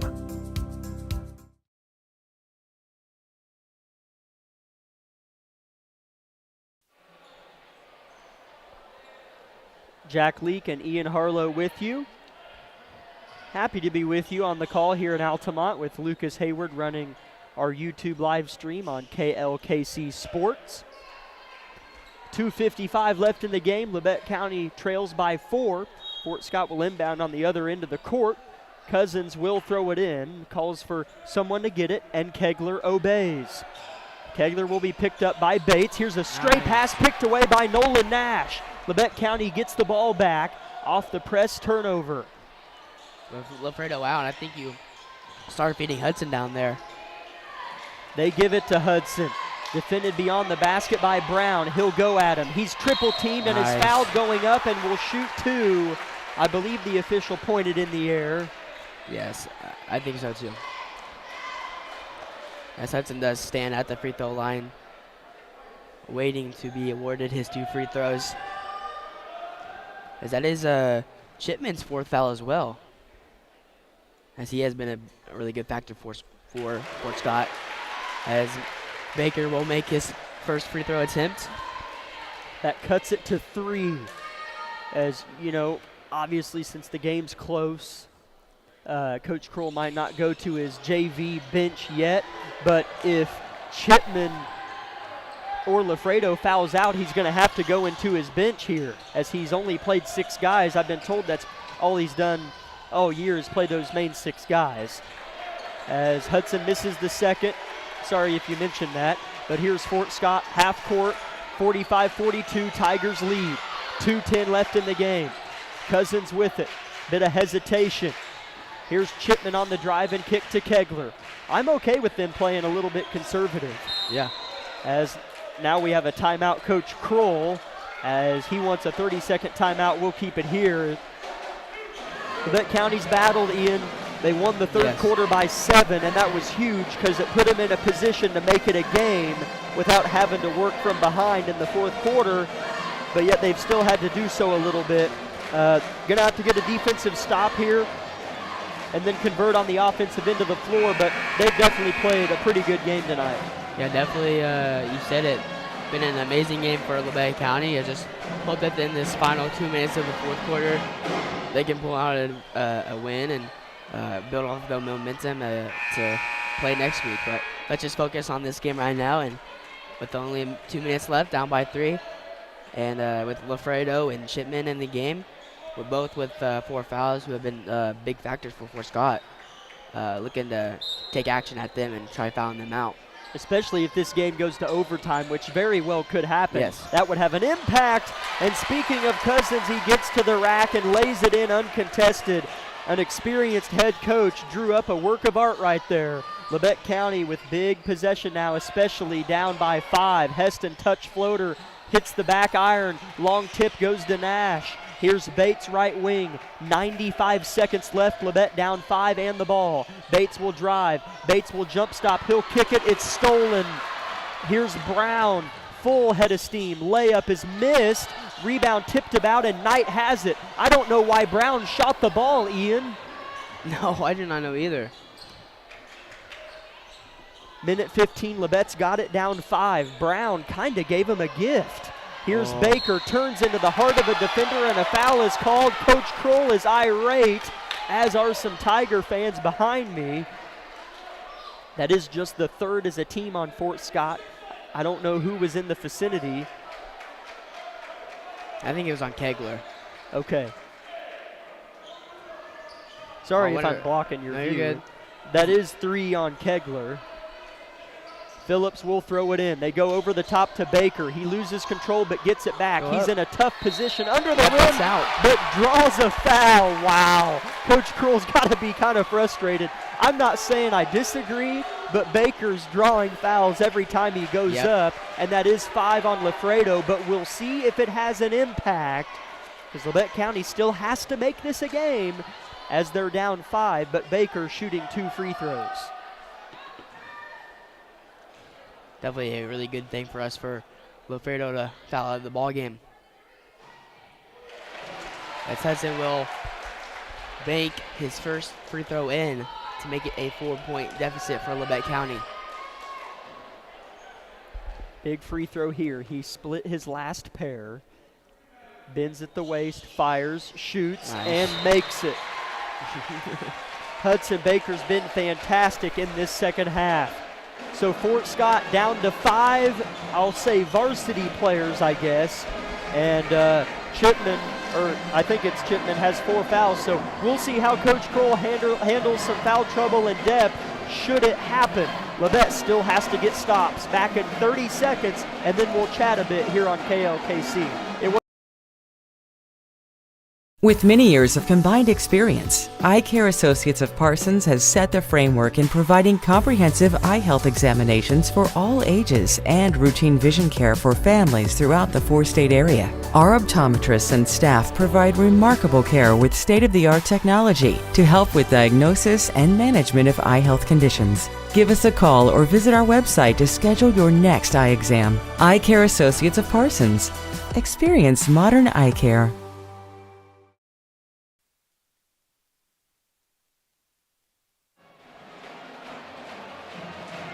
44-47, Labette County trails Fort Scott.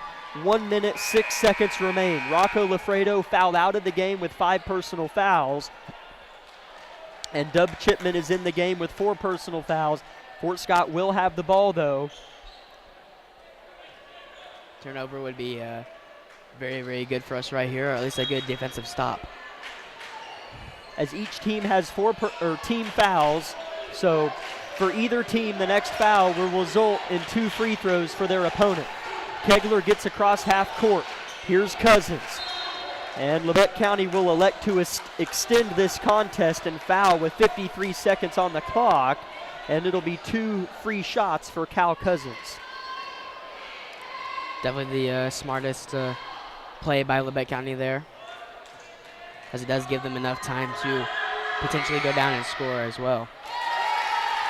Cousins makes the first free throw.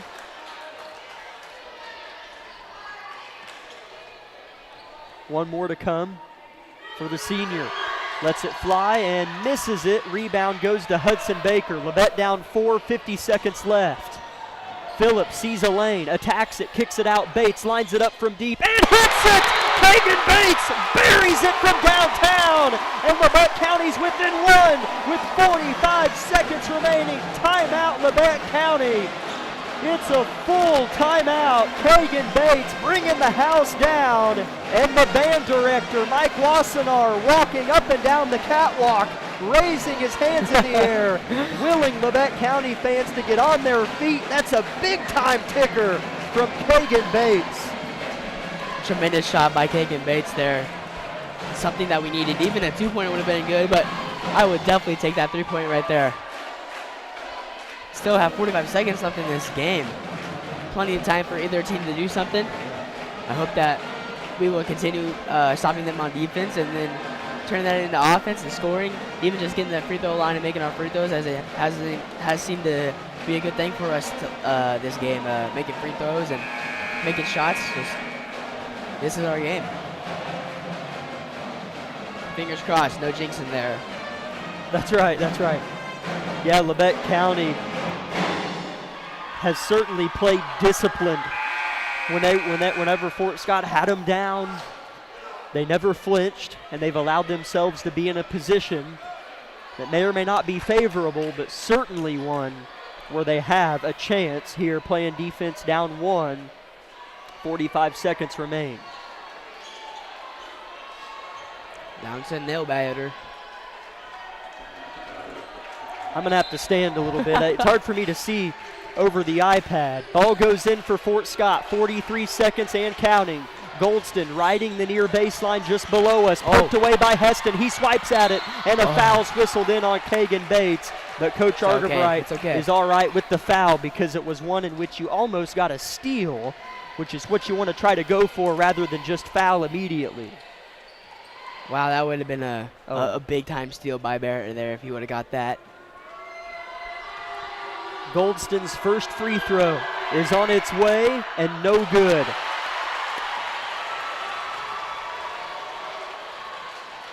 One more free throw for the senior. Whether he misses or makes this, Labette County has to know that even a 2 points right here is fine. We don't have to go for the big 3-point play to end the game. Goldston does make it. 49-47 Fort Scott. 30 seconds left. Labette County with the ball. They go to Baker, right elbow. He has an advantage. Backs down his defender, clear space, shoots, misses short. Rebound Fort Scott, and a near travel by Cal Cousins, but he kept that pivot foot down, and now will come the other way to shoot 2 free throws. Far from over, but a good look for Hudson, really. They're not bad, just a little too light of a shot. I think he thought he was a little closer than he thought.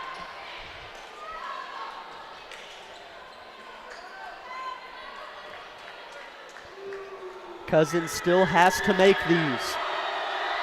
First free throw, no good, rattles in and out. Wow. If he makes this, you wonder if Coach Kroll waits till we cross half court and then fouls us. Well, I guess with the new free throw rule, he might not, but we'll see. Cousins, second free throw, no good, rimmed out. They definitely won't foul now. Labette County down 2, 10 seconds left. Argabright watches on. Phillips looks to back down his defender. Here's Briggs Knight. He looks to drive. It's stolen by Kegler with 2 seconds left, and a foul with 0.3 seconds on the clock is going to most likely result in a Fort Scott victory, as the exchange from Briggs Knight to Barrett Heston just wasn't a clean one, and it was intercepted, or stolen I should say, by Dirks Kegler, and Fort Scott is going to escape from Altamont, Kansas, victorious. Unless we just heave it down the court. Hey, there's always the heave. You never know. There's always the heave. As Coach Kroll's going to go ahead and call a full timeout after Dirks Kegler missed his first free throw. There's still life, just not a lot. We'll be back in 1 minute. Grizzlies have a slimmer of a chance here on KLKC. With many years of combined experience, Eye Care Associates of Parsons has set the framework in providing comprehensive eye health examinations for all ages and routine vision care for families throughout the 4-state area. Our optometrists and staff provide remarkable care with state-of-the-art technology to help with diagnosis and management of eye health conditions. Give us a call or visit our website to schedule your next eye exam. Eye Care Associates of Parsons. Experience modern eye care.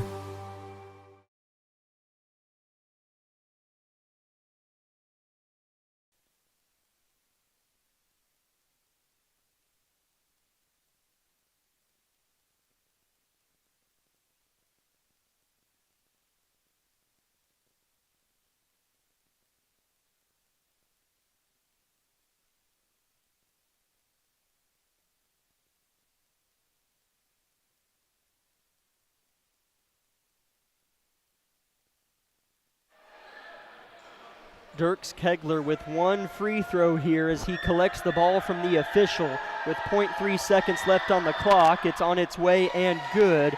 So Labette County has to turn and heave it to send it to overtime. Bates to inbound, hurls it deep, it's tipped, and the buzzer sounds, and Fort Scott will get out of here with a win. 50-47 is the final score. A gutsy effort from Coach Kroll and his team. But Labette County did play a much improved contest and had every chance to win that game, but just couldn't quite make it happen. We'll be back in 2 minutes with the Bowen Pharmacy postgame show.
Welcome into the Bowen Pharmacy post-game show here on 106.7 KLKC Parsons or on KLKC Sports on our YouTube live stream. Jack Leake and Ian Harlow with you on the call. Lucas Hayward on the YouTube live stream. Labette County falls 50-47. That first win of the season is still a little bit out of reach, but boy, was it close tonight. Yeah, we just got a little taste of it right there, it felt like, and we just couldn't quite grab the whole thing. We played phenomenal in that first half, don't get me wrong. In the first quarter, second half a little rough to begin with, but then picked it up in the end of it. But I feel like the biggest thing for me that I saw was in the first half we had a lot of guys, not just Xavier or Hudson score the ball. That's kind of what the biggest difference for me for what I saw. That's what I thought that they improved on a lot, especially moving. I said that a lot. Usually they're just standing still waiting for the ball, but they moved a lot, and that makes me a lot more confident in this team and winning a ball game. And so hopefully next week against Pittsburgh they can pick it up and finally get that little taste of victory.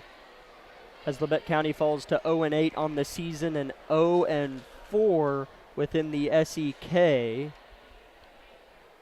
Yes, 0-4 within the SEK.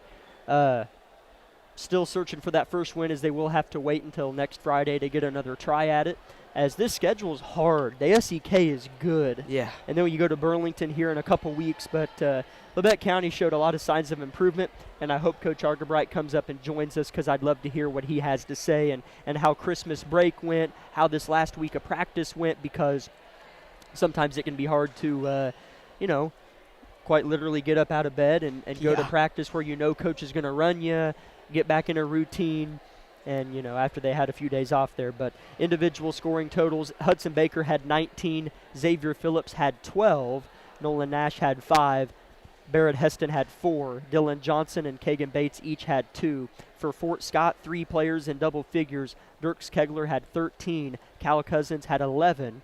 Rocco Lafredo had 10, fouled out of the game with a few minutes left. Spencer Goldston had 8. Dub Chipman had 7. And Brown had 1. A couple big things to note. In the third quarter, Labette County was down 7 at the break. And then in the third quarter, Labette outscored Fort Scott 11-4 and tied the game going into the final stanza. And then Fort Scott scores 19 fourth quarter points compared to Labette's 13. So I might have added part of that wrong, but because they lost by 3. But Fort Scott did outscore Labette County. I think it was 19-16 actually in that fourth quarter by 3 points, and it just kind of the cookie crumbled the wrong way, and it could have gone either. Could have gone either. Yeah, it could have gone either way, like you said, and we had a lot of big time shots, and it was a back and forth game majority of this game, but Labette County was always the team that was down by just a little bit, and it just felt like we were just right there with them the whole entire time. And don't get me wrong, this is a 6-0 Fort Scott team, so nothing against Labette County. We played phenomenal this game, and there's a ton of stuff that you can come away with if you're Coach Argerbright. And so definitely over Christmas break, he definitely saw something that sparked a light in him. He saw that he definitely needed to move more on offense, and that's what he started implanting.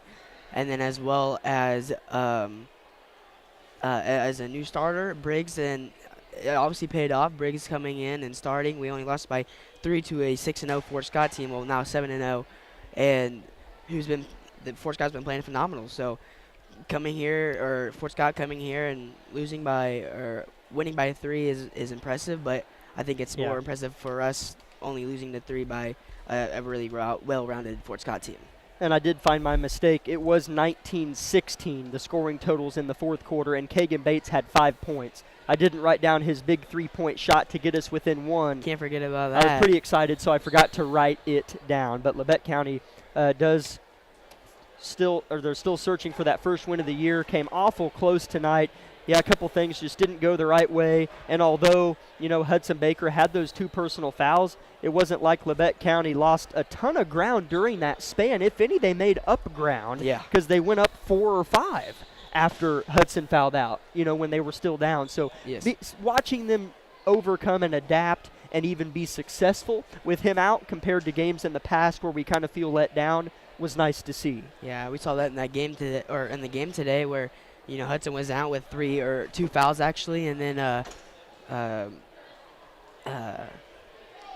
he only had 2 fouls, and then you'd have Xavier in, and then he'd be scoring points going on a 7-2 run just by himself, and that's what made the big difference for us. As Xavier stepped up for us, made some good time shots, and passed the ball around with a younger group around him, trying to help him score the ball as well, and then Nolan Nash also played phenomenal as well. Yeah, he did step in and play well, hit a big 3-point shot there in the second quarter, as we're now joined by head coach Bradley Argerbright of the Labette County Grizzlies. Thanks, buddy.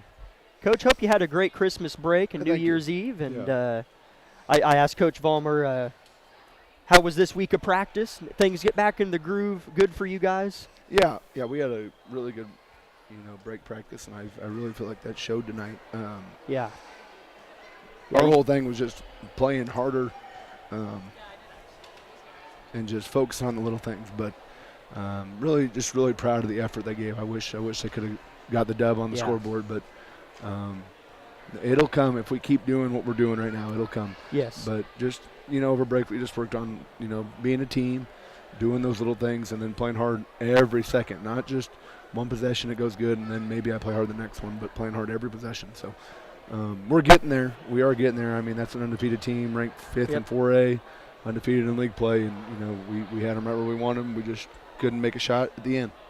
Yeah, you could certainly see the effects of the things that you talked about. Much more polished team. Yeah. More, the execution was more buttoned up, and you could certainly see it. And the way that the game went showed it. So hopefully that, of course, gives the team some of that confidence too. To continue to lean into those things. Hudson certainly had some situations where he was advantageous, and then in situations even where it felt like he didn't have a prayer, made something happen. Yeah. I feel like he played pretty athletic. Yeah, he played really well tonight, shot the free throw really well. Yeah. We got their big in foul trouble in that second half, and we just started going high-low with Xavier and Hudson, and, Hudson really did well around the rim tonight, fought through a lot of contact, I thought.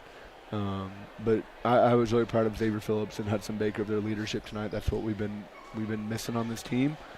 And that's one of those winter break things that I really challenged them this last week. And they've stepped up at practice, and they stepped up tonight. I really was proud of the team effort tonight. Yeah, absolutely. There had been a couple times in the past where Hudson would pick up 2 early fouls or 3 in the first half, and things would kind of crumble a little. But tonight we even came back and took a 4 or 5 point lead in that second quarter after Hudson went out. So talk about the team's ability to rally, and Nolan came in, Briggs got the start, and did a nice job to close that gap and even take the lead. Yeah, really threw it up Briggs tonight. They had some more guards tonight, so we went small. And I'm really proud of Briggs. He stepped up.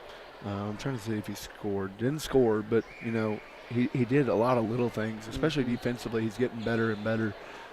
Coming from Cherryville where he played, I told you he'd get better and better with the game speed, and it's starting to show, especially at practice and the little things. But I'm really proud of Nolan Nash tonight, starting to see some more minutes, getting him healthy finally. He's going to be a spark plug and a special player to watch here. But I was also proud of Kagan Bates tonight. Probably played the whole game, a little bit out of that second quarter, but hit a big shot down the stretch there to bring it within 1. Just to see sophomores step up in those moments. We haven't had very many of those moments this year, so for him to step into that moment and knock down a big shot and the excitement afterward, that's just what I love it. I love it. So getting close, just not there yet. You are, Coach, and I agree with what you said. Continue to play like that, because you can't forget how good Fort Scott is, too. Yeah. Those wins are coming, and have to wait till next Friday to get another try at it, off on Tuesday, but we should be used to maybe some days off by now. And then Burlington after that, of course, but we've got to take care of those Purple Dragons first. Coach, prepare for them. Best of luck, and we'll have a good conversation. Thank you. Had a great crowd tonight. Very supportive as usual. It was amazing. Love coaching here, and what a great place to coach. So go Grizzlies, and we'll see you on Friday. Thank you very much, Coach. And, absolutely, it was a fantastic turnout, both from Fort Scott and, of course, our Grizzly fans as well. It was a good atmosphere, 2 good games here tonight. Fort Scott's got 2 fabulous teams that are going to make deep runs and perhaps can win the SEK, but we'll see. So both teams come up short this evening, but definitely signs of life, particularly for the boys, and both teams are going to look to get back on track next Friday, January 12th at home against Pittsburgh.